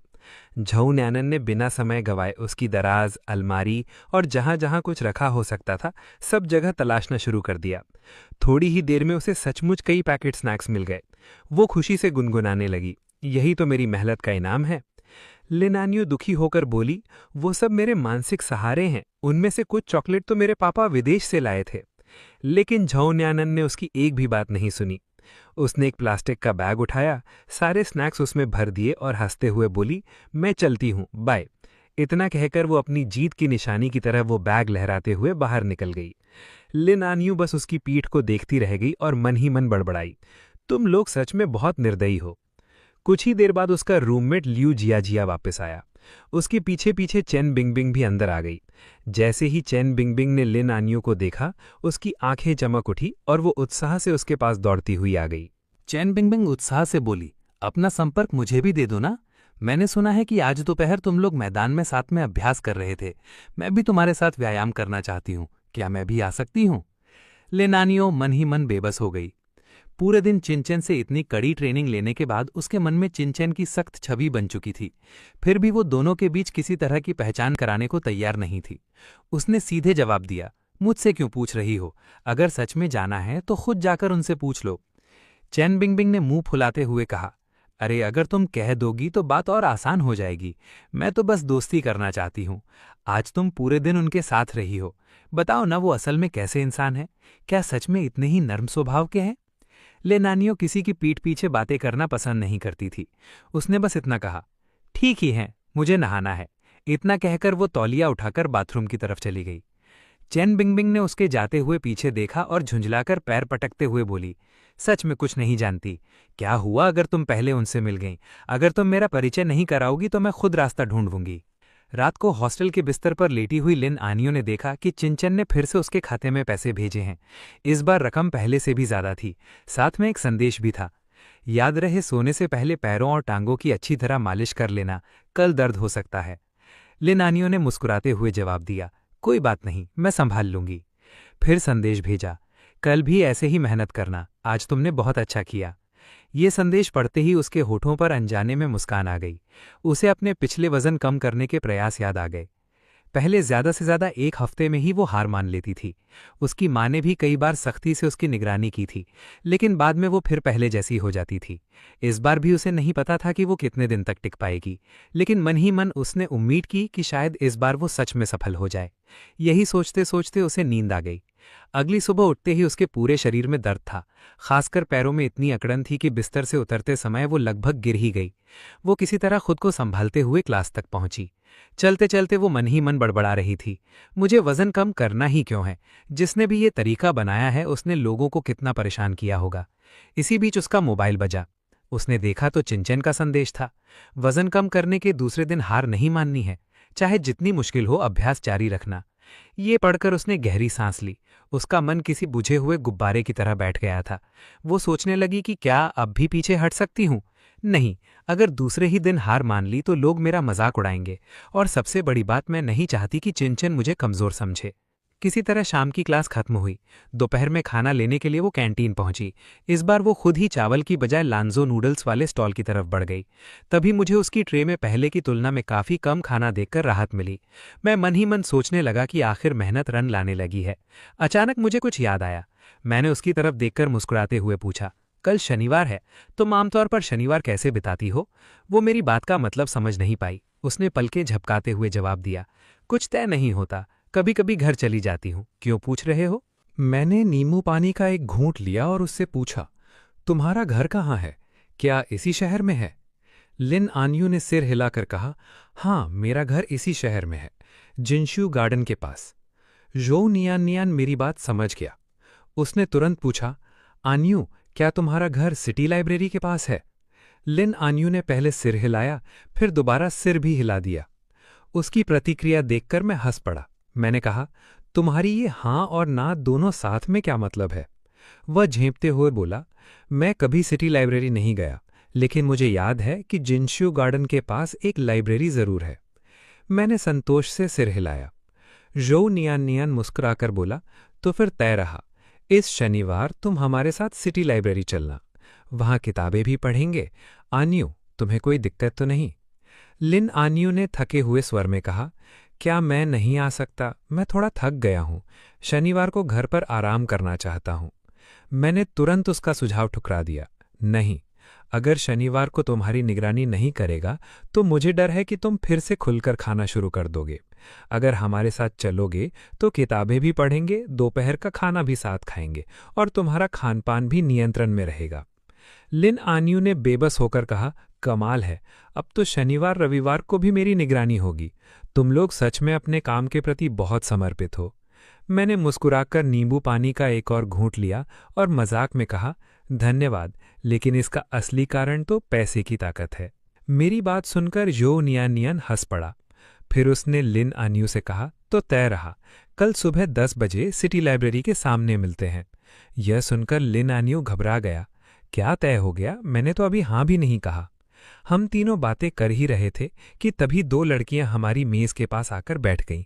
उनमें से एक ने मुस्कुराकर कहा, अरे कितनी अच्छी बात है, यहां मिल गए। लिन आन्यू ने सिर उठाकर देखा। वे उसकी क्लास की चैन बिंगबिंग और यांग जियालो थीं। लिन आन्यू ने हल्की सी हूं की आवाज निकाली और सिर झुकाकर चुप हो गया। चैन बिंगबिंग मुस्कुराते हुए बोली, इतने हैंडसम लड़के के साथ खाना खा रहे हो और हमें मिलवाने की भी जरूरत नहीं समझी। आन्यू, तुम कुछ ज्यादा ही पक्षपाती हो। मैंने उनकी बात सुनकर सिर उठाकर उनकी ओर देखा। तभी तक जो नियान नियान चुपचाप बैठा रहा। लिन आन्यू ने मुंह पोंछते हुए मनहने ढंग से हमारा परिचय कराया। ये चैन बिंगबिंग और यांग जियालो हैं। ये मेरी क्लासमेट्स हैं। लेकिन उसके मेरा परिचय कराने से पहले ही चैन बिंगबिंग मुस्कुराकर बोली, मैं आपको जानती हूं, आप नए ट्रांसफर स्टूडेंट चिन चैन है। इन दिनों पूरे कॉलेज में आपकी ही चर्चा है। नमस्ते, मेरा नाम चैन बिंगबिंग है। उसका नाम सुनते ही मैं एक पल के लिए चौंक गया।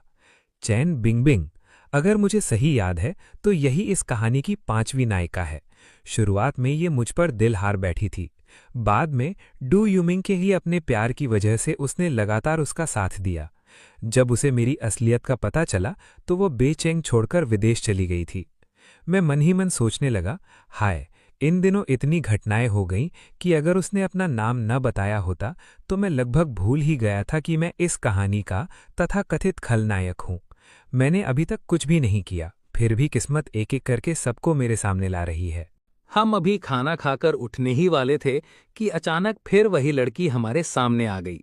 मैं मन ही मन सोचने लगा, ये फिर आ गई, सच में बड़ी मुसीबत है। लेकिन चेहरे पर मुस्कान बनाए रखते हुए मैंने उसे नमस्ते किया। उसने मुस्कुराए कर कहा, हेलो स्टूडेंट, मैंने सुना है कि आप लिन आन्यू का वजन कम कराने में मदद कर रहे हैं।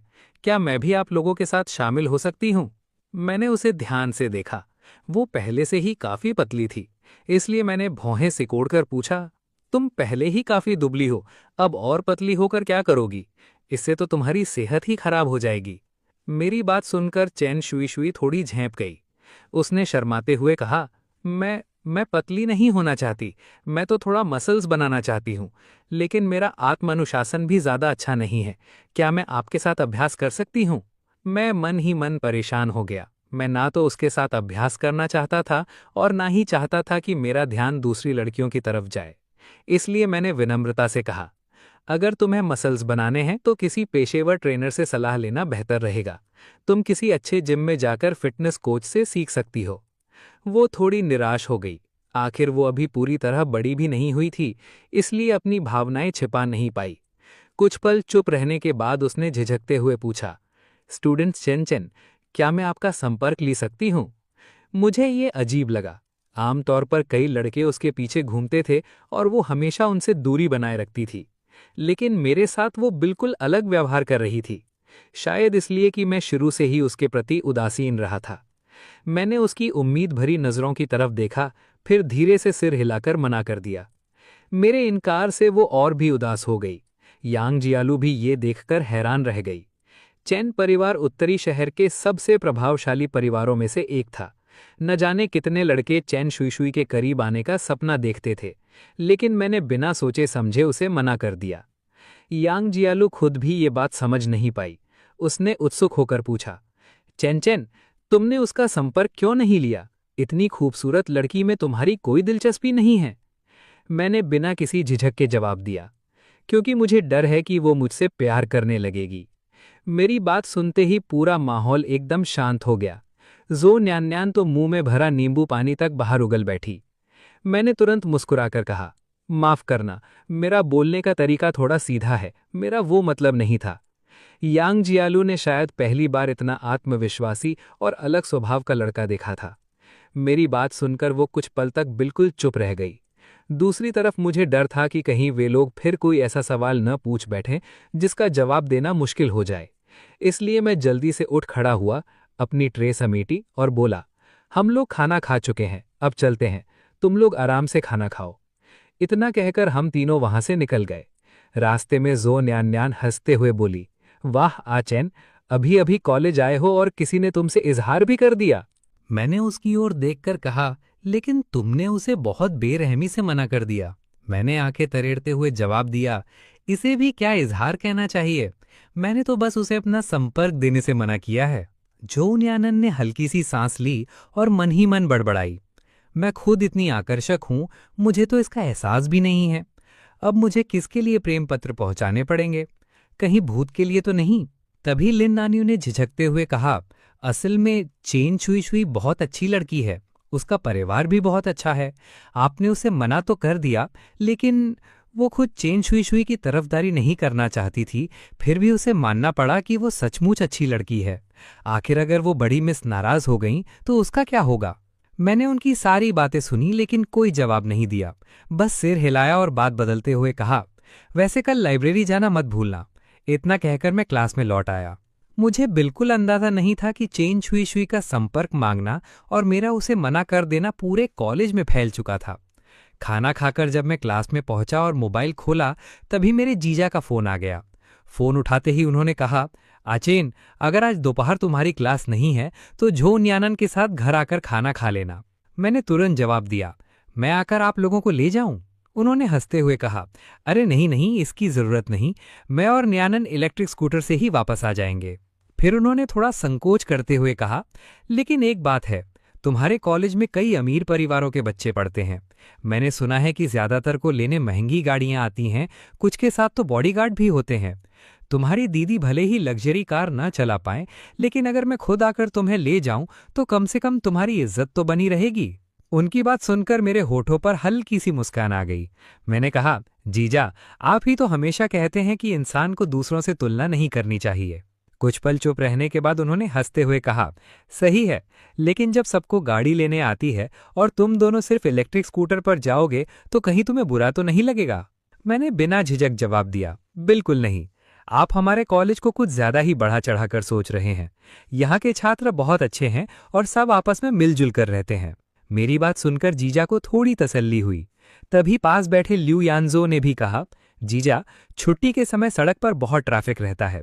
मैं और न्यानन स्कूटर से निकलेंगे तो शायद आप लोगों से भी पहले घर पहुंच जाएंगे। अब जाकर जीजा पूरी तरह निश्चिंत हो गए।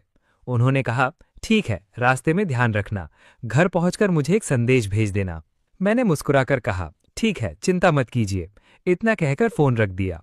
जैसे ही मैंने सिर उठाया, देखा कि यू जे चैंग बड़ी उत्सुकता से मुझे घूर रहा है। मुझे थोड़ा अजीब लगा। मैंने पूछा, क्या हुआ, इस तरह मुझे क्यों देख रहे हो? वो हंसते हुए बोला, सुना है आज कैंटीन में किसी लड़की ने तुमसे अपने प्यार का इजहार कर दिया। अब तो पूरे कॉलेज को इसकी खबर हो गई है। ये सुनते ही लियू यानजो की आंखें भी फैल गईं।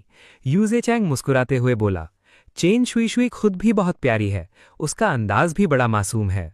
लियू जिंगलुन ने सहमति में हिर हिलाया, फिर मुस्कुराते हुए बात बदलते हुए बोला, लेकिन तुमने उसे सच में मना कर दिया। आचेन, क्या तुम्हारा दिल पत्थर का बना है? इतनी प्यारी और चंचल लड़की को भी तुमने बिना सोचे ठुकरा दिया। मैं बस हल्का सा मुस्कुरा दिया और कोई जवाब नहीं दिया। तभी यू जैचेंग ने मुझे ध्यान से देखते हुए मजाक में कहा, वैसे आचेन के पास मना करने की पूरी वजह भी है। इसका चेहरा देखो, इसकी पर्सनालिटी देखो। सच कहूं तो इसमें इतना आत्मविश्वास होना बिल्कुल गलत नहीं है। मैंने उसे घूर कर देखा और हंसते हुए कहा, बस करो, अब और मत बोलो। यांग जिया और बाकी को छात्र भी पहले गपशप सुनने के लिए वहीं रुके हुए थे, लेकिन जब उन्हें कोई नई बात सुनने को नहीं मिली तो धीरे धीरे सब अपने अपने काम में लग गए। आखिरकार शाम की क्लास भी खत्म हो गई।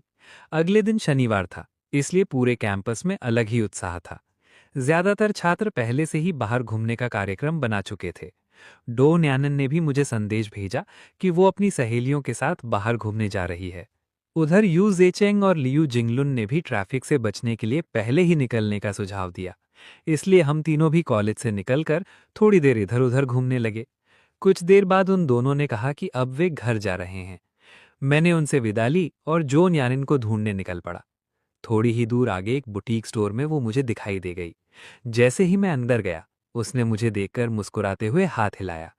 मैं पास की दुकान से कुछ कप्स मिल्क टी खरीदकर वापस आया। जब मैं लौटा तो जो न्यानिन खुशी खुशी मेरी तरफ आई, मेरा हाथ पकड़ लिया और मुस्कुराकर बोली, आचिन, चलो अब हम भी घर चलते हैं। उसके चेहरे की चमक देखकर साफ लग रहा था कि आज वो खूब घूमी थी और बहुत खुश थी।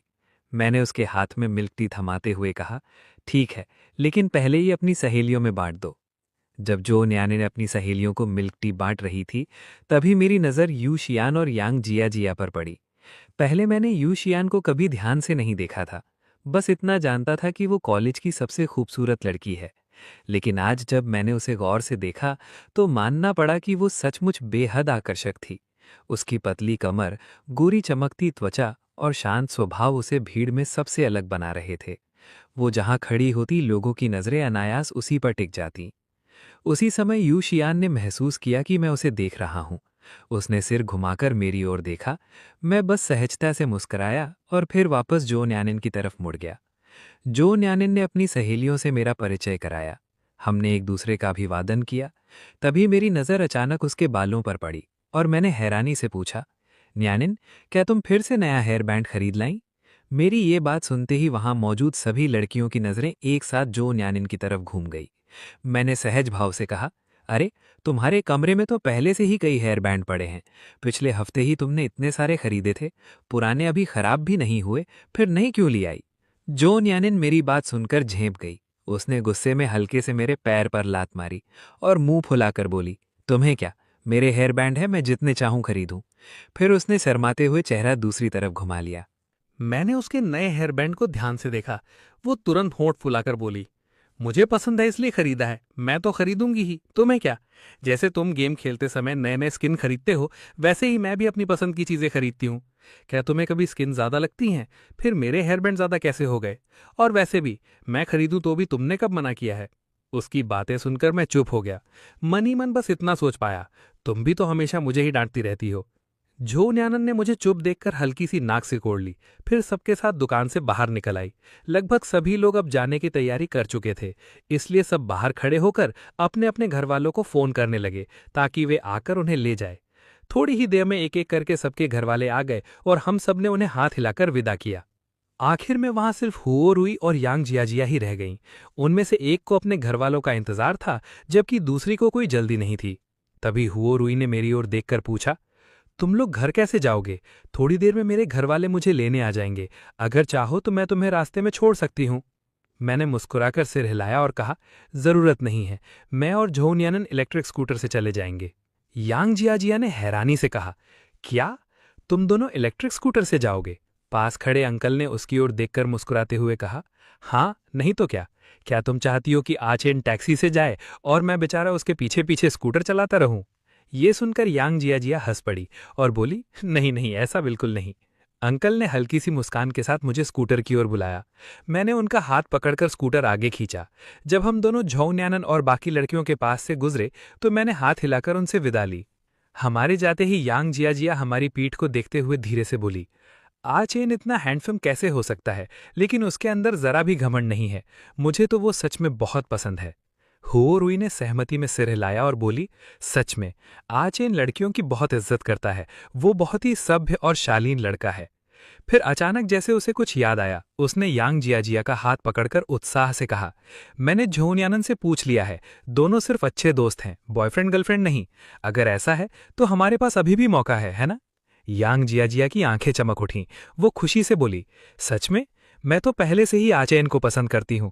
उस दिन जब मैंने उसे झोनियानन के साथ खाना खाते देखा था तो मुझे लगा दोनों एक दूसरे को डेट कर रहे हैं। मुझे लगा मेरे पास कोई मौका ही नहीं बचा, लेकिन अगर वे सिर्फ दोस्त हैं तो ये तो बहुत अच्छी बात है। उसी समय हुओ रुई ने मुस्कुराते हुए धीरे से कहा, इतनी जल्दी खुश मत हो। आज वे सिर्फ दोस्त हैं इसका मतलब ये नहीं कि आगे भी हमेशा दोस्त ही रहेंगे। ये सुनते ही यांग जियाजिया के चेहरे की मुस्कान थोड़ी फीकी पड़ गई। दूसरी तरफ कार में बैठी यू शियान दूर जाते हुए मुझे देख रही थी। उसके मन में एक ही बात बार बार घूम रही थी, आचेन अब जैसे सिर्फ झोनियानन की ही परवाह करता है। उसके अलावा शायद अब किसी और में उसकी कोई दिलचस्पी नहीं रही। यू शियान के अलावा अब शायद किसी और में उसकी कोई दिलचस्पी नहीं रही। लेकिन इस सब से मैं बिल्कुल अनजान था। उस रात लगभग 8 बजे मैं घर पहुंचा। जैसे ही मैंने दरवाज़ा खोला, एक काली सफ़ेद बिल्ली उछलकर सीधे मेरी बाहों में आ गई। मैंने उसे प्यार से कई बार सहलाया। तभी 2 छोटी छोटी चोटियां बांधे एक नन्ही बच्ची डगमगाते कदमों से मेरी तरफ चली आई। उसने देखा कि मैं बिल्ली को गोद में लिए हुए हूं तो गुस्से में अपने नन्हे पैरों से जमीन पर ठक ठक करने लगी। रसोई से आंटी बाहर आईं, मुझे देखकर मुस्कुराईं और बोलीं, आचेन, तुम आ गए। मैं सोच रही थी कि याओ याओ इतनी बेचैन क्यों हो रही है। पहले बैठकर थोड़ा आराम कर लो, खाना बस तैयार ही है।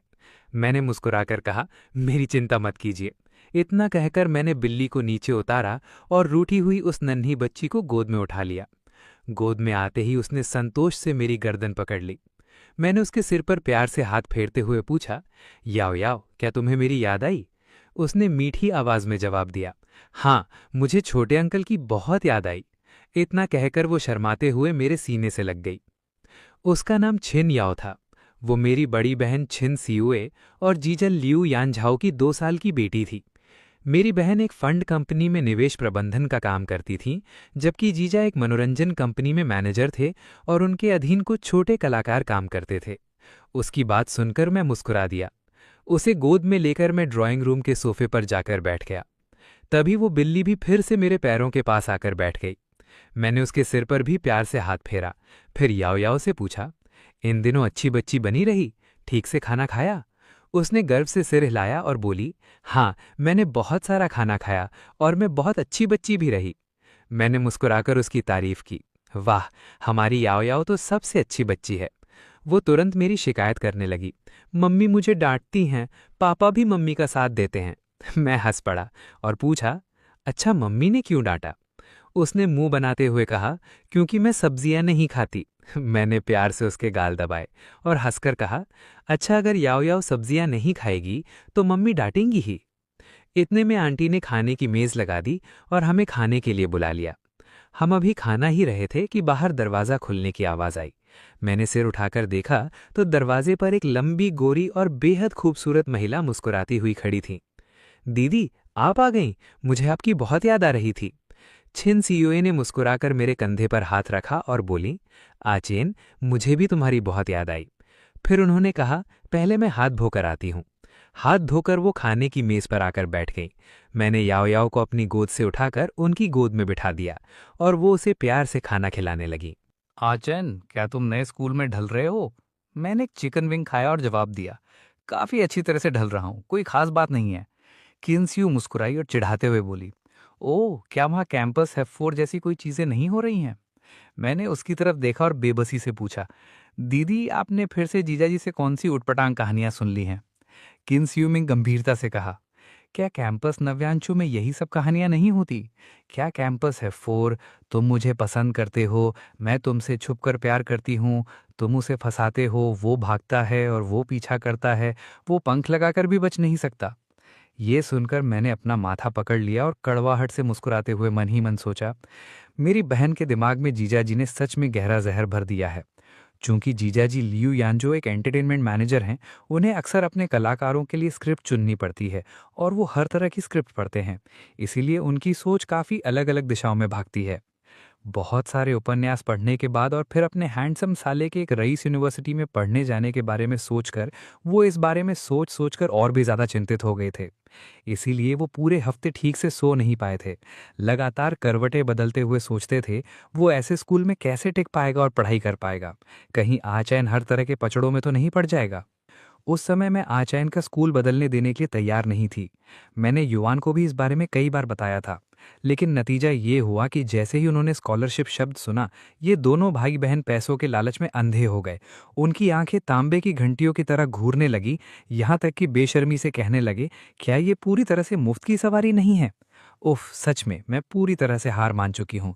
इस परिवार में कोई भी मुझे शांति नहीं देता। उस समय के दृश्य के बारे में सोचकर मुझे सच में बहुत हंसी आ रही थी और मुझे अपने जीजाजी की इस तरह की सोच की तारीफ करनी पड़ी। फिर मैंने कहा, दीदी आप कुछ ज़्यादा ही सोच रही हैं।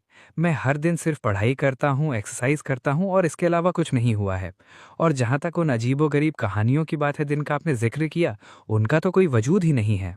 मेरी ये बात सुनकर आखिरकार किन्स्यू ने राहत की सांस ली। क्या ऐसा है? फिर तो मुझे तसल्ली है।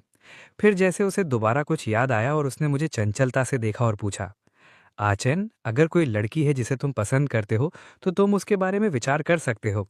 आखिरकार तुम कॉलेज में हो, तुम डेट भी कर सकते हो। तुम्हारी बहन इस मामले में अभी भी बहुत खुले विचारों वाली है। अपनी बहन की बातें सुनकर मैंने शर्मिंदगी से थोड़े गुस्से में कहा, नहीं, ऐसा कुछ नहीं है, मैं डेट नहीं करने वाला हूँ। ये सब सुनकर ही कितना उबाऊ लगता है। लड़कियों के साथ इस तरह चिपके रहने और भावुक होने में क्या मज़ा है? किन्स्यू ने मेरी बातें सुनकर कुछ नहीं कहा, बस हल्की मुस्कुराहट से मेरी तरफ देखती रही। उसकी नज़रों से असहज महसूस करते हुए मैंने नाराज़गी से एक चिकन का पंजा उठाया और उसे उसकी कटोरी में डाल दिया। उसने अपनी कटोरी में रखी उस चीज़ को नाराज़गी से देखा। वो कुछ करने ही वाली थी कि उसने मुझे दिखावा करते हुए सुना, खाना बर्बाद करने की मनाही है, बच्चों को कम उम्र से ही सिखाना शुरू करना चाहिए। याओ याओ आपको देख रही है। अपने बगल में याओ याओ को देखकर किन्स्यू ने गहरी सांस ली और मन मसोसकर वो चिकन का पंजा अपने मुंह में डाल लिया। ये उन तीनों के बीच में एक सहमति बनी थी। याओ याओ के सामने फ़ोन या टैबलेट पर कोई गेम नहीं खेलना, जोर से बात नहीं करनी और कोई बहस नहीं करना, क्योंकि बच्चों में नकल करने की क्षमता बहुत तेज होती है। वो सब कुछ देखते हैं और चुपचाप सीखते हैं। ओ हाँ दीदी, कल मैं नियान नियान के साथ पढ़ने के लिए लाइब्रेरी जा रहा हूँ। किन्स्यू चौंक गई और उलझन में पूछा, घर पर क्यों नहीं पढ़ते? इसके लिए तुम्हें बाहर भी जाना पड़ेगा? मैंने बोलने से पहले दलिया का एक घोंट लिया। झो यू की एक छात्रा है जो अपना वजन कम करना चाहती है। मुझे डर है कि वो शनिवार और रविवार को खुलकर खाएगी, इसलिए मैंने उसे पढ़ाई और एक्सरसाइज करने के लिए बाहर बुला लिया। किन्स्यू ने सिर हिलाया।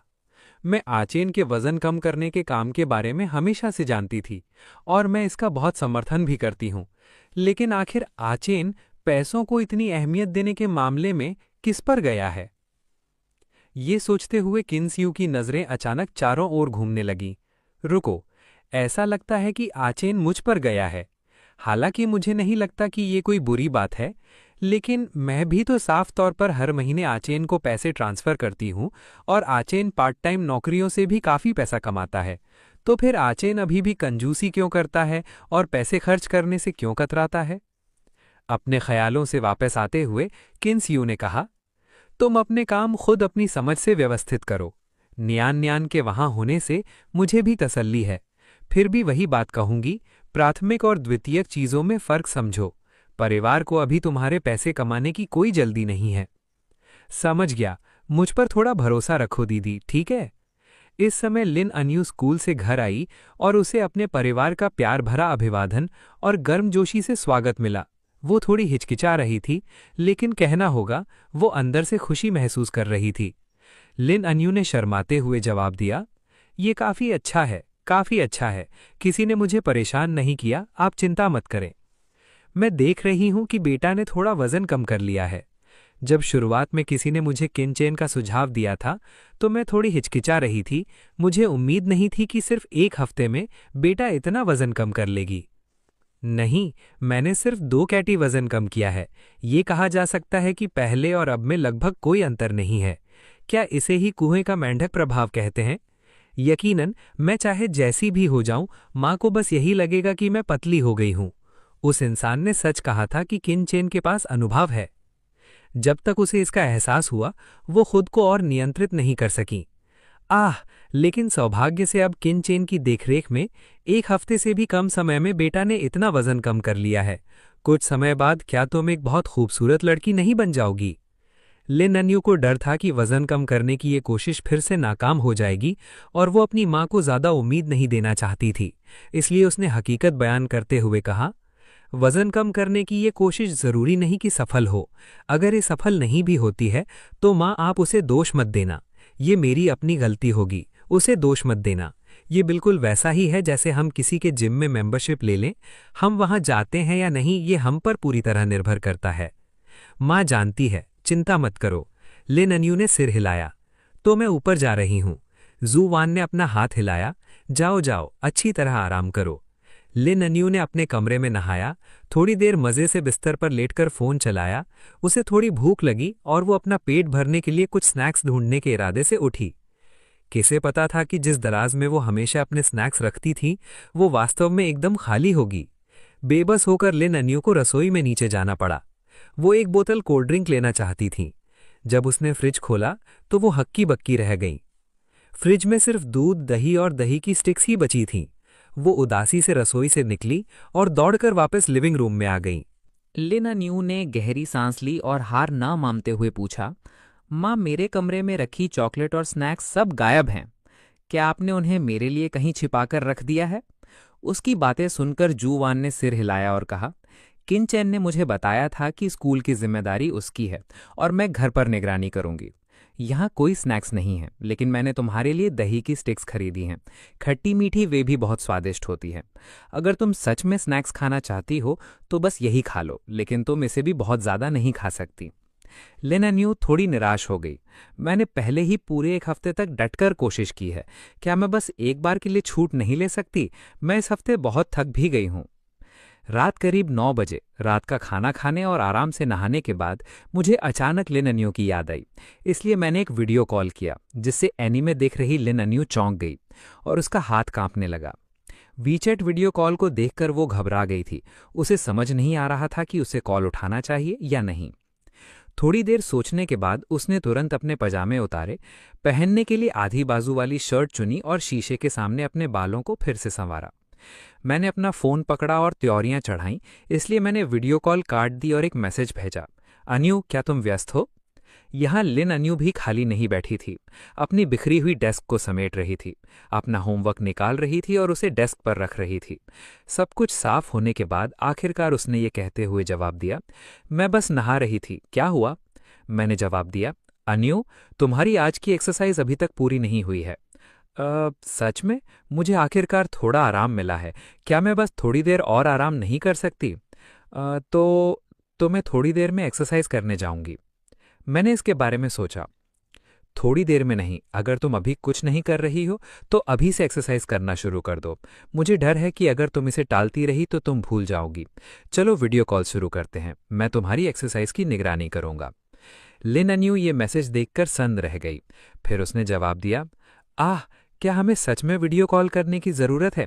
इतनी परेशानी उठाने की ज़रूरत नहीं है, है ना? मैं बस खुद ही एक्सरसाइज कर लूँगी। मैंने दृढ़ता से जवाब दिया, इससे पहले कि तुम एक अच्छी आदत डालो, मेरा तुम्हारी निगरानी करना बहुत ज़रूरी है। इसलिए टालने और बचने के बारे में मत सोचो। हालांकि लिन अन्यू के पास कहने को कुछ नहीं था, लेकिन उसने चुपचाप वीडियो कॉल वापस कर दिया। जैसे ही वीडियो कनेक्ट हुआ, एक हैंडसम चेहरा दिखाई दिया, जिसके साथ एक गहरी आवाज़ आई, अन्यू क्या तुम मुझे देख सकती हो? लिन अन्यू को थोड़ी अजीब सी आदत थी। वीडियो में खुद को देखकर उसे और भी ज्यादा हीन महसूस होने लगा। फिर उसने जबरदस्ती मुस्कुराते हुए कहा, मैं तुम्हें देख सकती हूँ, मेरा एक पल इंतजार करो, मैं अपने जूते बदल लेती हूँ और घर के जिम में जाती हूँ। मैंने सिर हिलाया। उसने जूते बदले और अपना फोन पकड़े हुए कमरे से बाहर निकल गई। लिन वान किंग लिविंग रूम में एक पत्रिका पढ़ रही थी। उसने अपनी छोटी बहन को देखा और यूं ही पूछ लिया, लिन 8 बज चुके हैं, क्या तुम बाहर नहीं जा रही हो? मैं जिम जा रही हूं। लिन वान किंग थोड़ी हैरान थी। आमतौर पर लिन अन्यू को एक्सरसाइज के लिए खींचकर ले जाने में उसे मनाना और धोखा देना दोनों शामिल होता था। आज वो इतनी जागरूक क्यों थी? हर बार जब वो कसरत करने जाती है तो वो 10 मिनट से भी कम समय में अपना धैर्य खो देती है। अगर मैं उसे मनाऊं और उसके साथ रहूं तो शायद वो 5-6 मिनट और कसरत कर सकती है। क्यों ना मैं जाकर उसका साथ दूं, इस तरह वो थोड़ी देर और डटी रहेगी। फिर वो बोल उठी, लिन क्या तुम चाहती हो कि मैं तुम्हारे साथ चलूं? ये सुनकर लिन अन्यू ने मना करते हुए बार बार अपना सिर हिलाया। मैं नहीं चाहती कि किंचेन दीदी से मिले। इस तरह किंचेन मुझे नहीं देख पाएगा। बेहतर होगा कि मैं किंचेन को दीदी से तब मिलवाऊं जब हम दोनों थोड़े घुल मिल जाएं। दीदी, मुझे माफ कर दो। लिनवान किंग ने सिर हिलाया, कोई जोर नहीं डाला और बोली, ठीक है तो तुम जाओ। अन्यू, तुम ये कर सकती हो। जिम में जाते हुए लिन अन्यू ने कहा, तो मैं शुरू करती हूं, और उसने अपना रोज का वर्कआउट शुरू कर दिया। मैंने अपनी तरफ से कुछ नहीं कहा, बस बीच बीच में अपने फोन की स्क्रीन को देखता रहा। जब तक उसने अपना एक पूरा राउंड खत्म किया, उसे एक्सरसाइज करते हुए लगभग 1.5 घंटा हो चुका था। उसने अपना पसीना पोंछा, ट्रेडमिल पर सुस्ती से बैठी और मन ही मन सोचा, आज की एक्सरसाइज तो पक्का काफी है। चूंकि वो मुझे पूरे समय देख रहा था, मैं नहीं चाहती थी कि वो मुझे कमजोर समझे। मैंने पूरे 1.5 घंटे तक डट कर एक्सरसाइज की है, पूरे 1.5 घंटे। वैसे मैं सिर्फ 10 मिनट ही ट्रेनिंग करती हूँ। अभी तो भगवान भी मेरी इस मेहनत में कोई कमी नहीं निकाल सकते। मैंने उसकी तरफ देखा और अचानक बोला, अन्यू, कैसा रहेगा अगर तुम आधे घंटे और दौड़ो? लिन अन्यू की आंखें फटी की फटी रह गईं। उसके चेहरे पर अविश्वास का भाव था। बिल्कुल नहीं, क्या ये पागल हो गया है? मैंने आज पहले ही 1.5 घंटे ट्रेनिंग की है। इसने मेरी तारीफ तो की नहीं, उल्टा ये चाहता है कि मैं आधे घंटे और एक्स्ट्रा ट्रेनिंग करूं। एक दानव, ये सच में एक दानव है। मुझे पता है कि तुम पहले ही बहुत अच्छा कर चुकी हो, लेकिन जो तुमने अभी खर्च किया है वो सिर्फ आज का एक्सरसाइज कोटा था। अगर तुम आधा घंटा और कर सको तो तुम्हारा वजन कम हो पाएगा। क्या तुम अपना वजन कम नहीं करना चाहती? उसे थोड़ा डगमगाता हुआ देखकर मैंने अपना प्रयास जारी रखा और उसका हौसला बढ़ाता रहा। हर वर्कआउट, हर एक्सरसाइज एक नई उपलब्धि है। वजन कम करने का असर तभी होता है जब तुम थक कर चूर होने के बाद भी डटी रहो। सच कहूं तो तुम आधे घंटे और दौड़ सकती हो, है ना? इतनी सी एक्सरसाइज तो तुम्हारे बाएं हाथ का खेल है। उसने गहरी सांस ली। ठीक है, मुझे 5 मिनट आराम करने दो और फिर मैं आधे घंटे और दौड़ूंगी। इस तरह मेरे शब्दों के वार के आगे वो आधे घंटे और दौड़ी। वीडियो कॉल खत्म करने से पहले मैंने उसे याद दिलाया कि वो कल हमारे साथ बाहर जाने की बात ना भूले और सुबह उठने में देर ना करे। उसने उदासी से जवाब दिया, अपना सिर लटकाए हुए, और बुरी तरह थककर जिम से बाहर निकली। अगली सुबह मैं 8 बजे उठा, एक साधारण सी हुडी और जीन्स पहनी और एक बेसबॉल कैप लगा ली। शीशे में खुद को देखते हुए मैंने थोड़ा गुरूर से सोचा, मुझे इतना नेचुरली अच्छा लुक किसने दिया? बस कैजुअल कपड़े पहनने पर ही मैं एकदम परफेक्ट लग रहा हूं।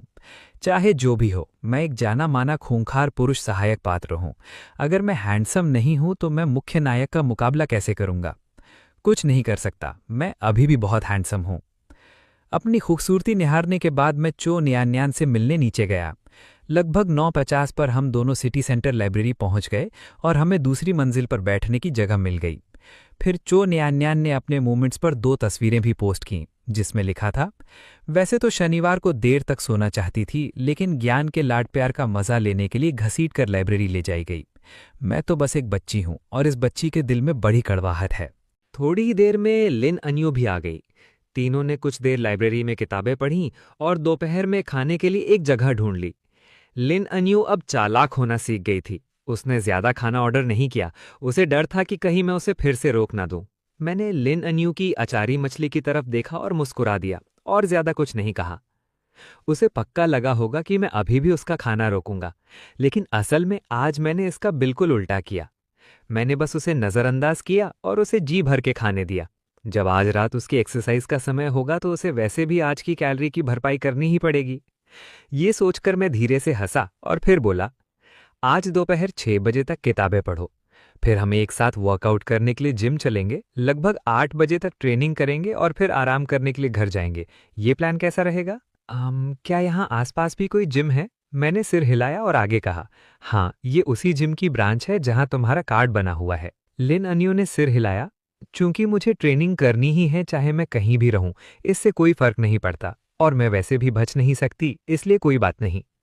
इस समय जो नियान नियान ने अचानक पूछा, ओ हाँ अन्यू, कल रात घर जाने पर तुमने चुपके से कोई स्नैक्स तो नहीं खाए ना? नहीं, ऐसा नहीं है कि तुम लोगों को पता नहीं है।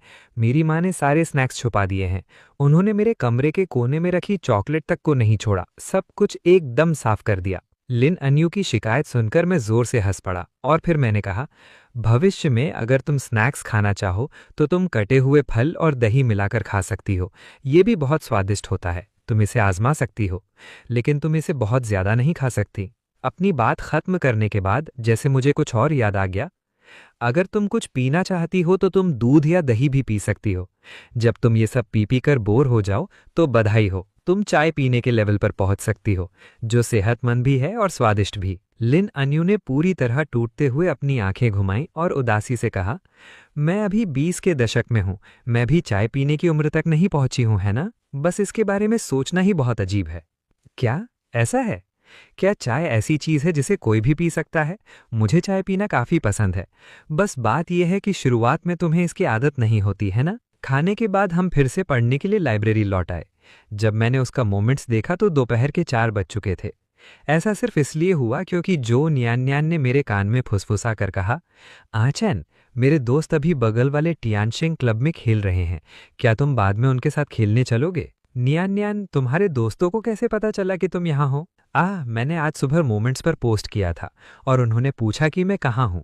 मैंने कहा कि मैं सिटी सेंटर लाइब्रेरी के पास हूँ। क्या इत्तेफाक है ना? वे लोग भी इत्तेफाक से यहीं हैं, इसलिए हम बाद में मिलने और साथ खेलने का प्लान कर रहे हैं। झोन यान यान ने अपना फोन निकाला, वीचैट मोमेंट्स खोला और नीचे आए कमेंट्स ने पूरी स्क्रीन भर ली थी। ये इसलिए था क्योंकि वे एक दूसरे के कॉमन दोस्त थे। न्यान न्यान, ये दोस्त असल में कौन है? क्या मैं इन्हें जानता हूँ? चेन, जिन्हें तुम जानते हो वे हुओ रुई और यांग जिया जिया हैं। असंभव, अभी सिर्फ एक हफ्ता ही तो हुआ है और न्यान न्यान और हुओ रुई पहले से ही इतने करीब आ गए हैं। कल शॉपिंग और आज साथ घूमना। मुझे याद है कि हुओ रुई दोस्त बनाने के मामले में काफी नखरे वाली थी, है ना? कुछ तो गड़बड़ लग रही है। नहीं, अपनी तसल्ली के लिए मुझे न्यान न्यान से पूछना ही होगा। तुम और हुओ रुई इतने करीब कब आ गए? मैंने तुम्हें पहले कभी इसका जिक्र करते हुए नहीं सुना। हम बस हाल ही में करीब आए हैं, क्योंकि हम रूममेट्स हैं और हम हमेशा साथ में गेम खेलते हैं, इसलिए हमारी अच्छी जान पहचान हो गई है। ऊपर से देखने में हुओ रुई ऐसी लगती है जिससे बात करना मुश्किल हो, लेकिन असल में वो काफी अच्छी लड़की है। तुम दोनों रूममेट्स हो? मेरी आवाज थोड़ी तेज थी, जिससे झो नियान नियान और लिन अन्यू दोनों चौंक गईं। मैंने उन्हें शांत करने के लिए शर्मिंदगी भरी मुस्कान दी। फिर मैंने झो नियान नियान को उलझन में पूछते हुए सुना, हाँ, क्या ये अजीब बात है कि हम एक ही डॉम में हैं? आचेन, क्या तुम्हें हुओ रुई पसंद नहीं है? ये तो सही नहीं है। मेरे और रुई के एक ही डॉम में होने पर आचेन इतनी बड़ी प्रतिक्रिया क्यों दे रहा है? क्या हुओ रुई ने ऐसा कुछ किया है जिससे आचेन के मन में उसकी छवि खराब हो गई हो? उन दोनों के बीच तो कभी कोई बातचीत भी नहीं हुई है। ये सच में बहुत अजीब है। झो नियान ने मुझे उलझन भरी नजरों से देखा और मैंने ये देखकर जवाब दिया, नहीं नहीं, इसका हुओ रुई से कोई लेना देना नहीं है। वैसे भी हम एक दूसरे को नहीं जानते। मैं तो बस हैरान हूँ, क्या हुओ रुई शियान के सबसे ज्यादा करीब नहीं है? तर्क के हिसाब से उन्हें रूममेट्स होना चाहिए था। वो तुम्हारे डॉम में कैसे आ गई? इस बारे में, असल में हुओ रुई उसी की रूममेट थी, लेकिन चूंकि शियान को दूसरों के साथ डॉम में रहना पसंद नहीं है, इसलिए हुओ रुई हमारे डॉम में आ गई। फिर बात बदलते हुए उसने कहा, तो क्या आचेन एक साथ क्लब चलना चाहता है? चलो चलो चलो, मेरा साथ दो। बात करते हुए उसने मुझे उम्मीद भरी नजरों से देखा। मूल कहानी में लाइब्रेरी वाली मुलाकात सिर्फ एक साधारण सी साइड स्टोरी थी। क्लब में जाने से मुख्य नायक और नायिका के साथ कोई जबरदस्ती का प्लॉट शुरू नहीं होना चाहिए। आज की पढ़ाई और एक्सरसाइज के काम भी सारे तय हैं। थोड़ा सा समय निकालने से कोई फर्क नहीं पड़ेगा। ठीक है, लेकिन हम सिर्फ आधा घंटा ही रुक सकते हैं। क्लब शब्द सुनकर लिन अन्यू ने अनजाने में अपने बैकपैक की पट्टियों को कसकर पकड़ लिया। उसका चेहरा पीला पड़ गया और उसने डरते हुए धीमी आवाज में कहा, क्या क्या मैं रुक सकती हूँ? वहाँ बहुत सारे लोग होंगे और मुझे भीड़भाड़ वाली जगहों की ज़्यादा आदत नहीं है। झो न्यान ने तुरंत मेरा हाथ छोड़ दिया, उसकी बाह पकड़ ली और तसल्ली देते हुए बोली, चिंता मत करो, हम बस बैठने और बात करने के लिए कोने में कोई जगह ढूंढ लेंगे। तुम्हें अजनबियों से बात करने की जरूरत नहीं है। हम तुम्हें किसी से भी घुलने मिलने के लिए मजबूर नहीं करेंगे। लिन अन्यू ने एक पल के लिए हिचकिचाई और फिर उसने हाँ में सिर हिला दिया। हम तीनों ने अपनी किताबें समेटी पर तियानशिंग क्लब की तरफ चल दिए। जैसे ही हमने दरवाजा खोला, हुओ रुई और यांग जिया खिड़की के पास एक टेबल पर बैठी थी और हमें देखते ही उन्होंने तुरंत हाथ उठाकर हमारा अभिवादन किया। कुछ ही दूरी पर एक सिंगल सोफे पर शियान चुपचाप गर्म पानी का गिलास पकड़े बैठी थी। मुझे देखकर यांग जिया के कान पूरी तरह से लाल हो गए और वो झिझकते हुए अभिवादन करने के लिए खड़ी हो गई। हुओ रुई का स्वभाव बहुत ही खुला हुआ था। उसने तुरंत हमारे लिए जगह बनाने के लिए खुद को किनारे कर लिया। हमारे बैठने के कुछ ही मिनटों बाद चैन म्याओ म्याओ और उसकी कुछ क्लासमेट्स एक साथ अंदर आईं। एक नज़र में ही हमारी टेबल को भांप लिया और तेजी से चलकर बात करने आई। सीनियर, आप भी यहाँ हैं? एक सौम्य लहजे लेकिन साफ रवैये के साथ मैंने मना कर दिया। म्याओ म्याओ, मुझे सच में बहुत अफसोस है। अभी मेरी सारी ऊर्जा अन्यू के वजन कम करने की रूटीन की निगरानी में लगी रही है। मैं सच में किसी और की जिम्मेदारी लेने के लिए अतिरिक्त समय नहीं निकाल सकता। इस बार चैन म्याओ म्याओ पिछली बार की तरह निराश होकर मेरे पीछे नहीं पड़ी। तो बात यह है, मैं पहले कुछ ज्यादा ही जिद कर रही थी और हमेशा आपको परेशान करने के बारे में सोचती थी। इसके बाद मैं अपने शरीर को व्यवस्थित रूप से आकार देने के लिए एक प्रोफेशनल फिटनेस कोच ढूंढने की योजना बना रही हूँ। मैं अब तुम लोगों को परेशान करने नहीं आऊंगी। टेबल पर हो रही आम बातचीत के दौरान हुओ रुई ने मुझे पिछली गलतफहमी के बारे में ईमानदारी से समझाया। पहले ये देखकर कि तुम हर बात में नियान का बचाव करते हो, हम सभी को गलतफहमी हो गई थी कि तुम दोनों एक कपल हो। इसीलिए मैंने जिया को तुम्हारी तरफ पहला कदम बढ़ाने के लिए प्रोत्साहित किया था। अगर तुम्हें इससे बुरा लगा हो तो मैं तुमसे माफी मांगती हूँ। ये सुनकर मैं हंस पड़ा और अपना हाथ हिलाते हुए बोला, इसे दिल पर मत लो। नियान और मैं बचपन से एक साथ बढ़े हुए हैं। वो मेरे लिए परिवार से कम नहीं है। सामने बैठी शी आन ने ये सुना और उसके दिल में लंबे समय से जमा खटास अचानक छट गई। उसने पहल करते हुए सीधा मेरी आंखों में देखा और बोली, खेल के मैदान में हुई बास्केटबॉल वाली घटना के बारे में मैं हमेशा तुमसे एक बात कहना चाहती थी। उस दिन खेल के मैदान में बास्केटबॉल वाली घटना के बाद से मैं तुमसे माफ़ी मांगना चाहती थी। ये कहते हुए उसने अपनी कलाई से कई रंग बिरंगे हेयर बैंड उतारे और मेरे सामने एक योजना रखी। उसने मुस्कुराकर कहा, इस बार हम सब मिलकर कॉलेज की प्रथम श्रेणी छात्रवृत्ति जीतेंगे। तुम पार्ट टाइम काम करके भी अच्छी कमाई कर रहे हो, क्यों ना पढ़ाई पूरी होने के बाद हम सब मिलकर एक हल्का फिटनेस स्टूडियो शुरू करें। सबके चेहरों पर फैली खुशी देखकर मेरे मन में भी एक अनजानी गर्माहट भर गई। कुछ समय बाद सप्ताहांत की दोपहर आई। लिन आन्यू ने खुशी से अपना प्रवेश पत्र मेरी ओर बढ़ाते हुए कहा, आचेन देखो, ये मेरा एडमिशन लेटर है। अगर उस समय तुमने मुझ पर इतनी सख्ती न की होती तो शायद मैं आज भी खुद को बदलने की हिम्मत नहीं जुटा पाती। अब मुझे अपनी जिंदगी का वो लक्ष्य मिल गया है जिसे मैं पूरी जिंदगी निभाऊंगी। इतना कहकर उसने एक और फाइल मेरी ओर बढ़ाई और उम्मीद भरी नजरों से बोली, ये हमारे स्टूडियो की योजना है। भविष्य में हम सब मिलकर एक फिटनेस स्टूडियो खोलेंगे और मेरे जैसे उन लोगों की मदद करेंगे जिनमें खुद पर भरोसा नहीं है। क्या तुम हमारे साथ रहोगे? मैंने अपने आसपास खड़े सभी लोगों की ओर देखा। हर चेहरे पर मुस्कान थी, हर आंख में उम्मीद थी। मेरे मन की सारी झिझक और बोझ जैसे उसी पल खत्म हो गए। मैंने मुस्कुराकर सिर्फ एक शब्द कहा, जरूर। उस पल सभी के दिलों की गांठें खुल चुकी थीं। हर कोई अपने अपने सपनों की ओर आगे बढ़ने के लिए तैयार था। जो लोग रास्ता भटक गए थे वे भी सही समय पर लौट आए। अच्छे दिल वाले लोगों को आखिरकार उनकी मेहनत का फल मिल ही गया। हल्की धूप सबके चेहरों पर बिखरी हुई थी। मैंने मुस्कुराकर सिर हिलाया और हम सब ने एक दूसरे की ओर देखकर मुस्कुरा दिया।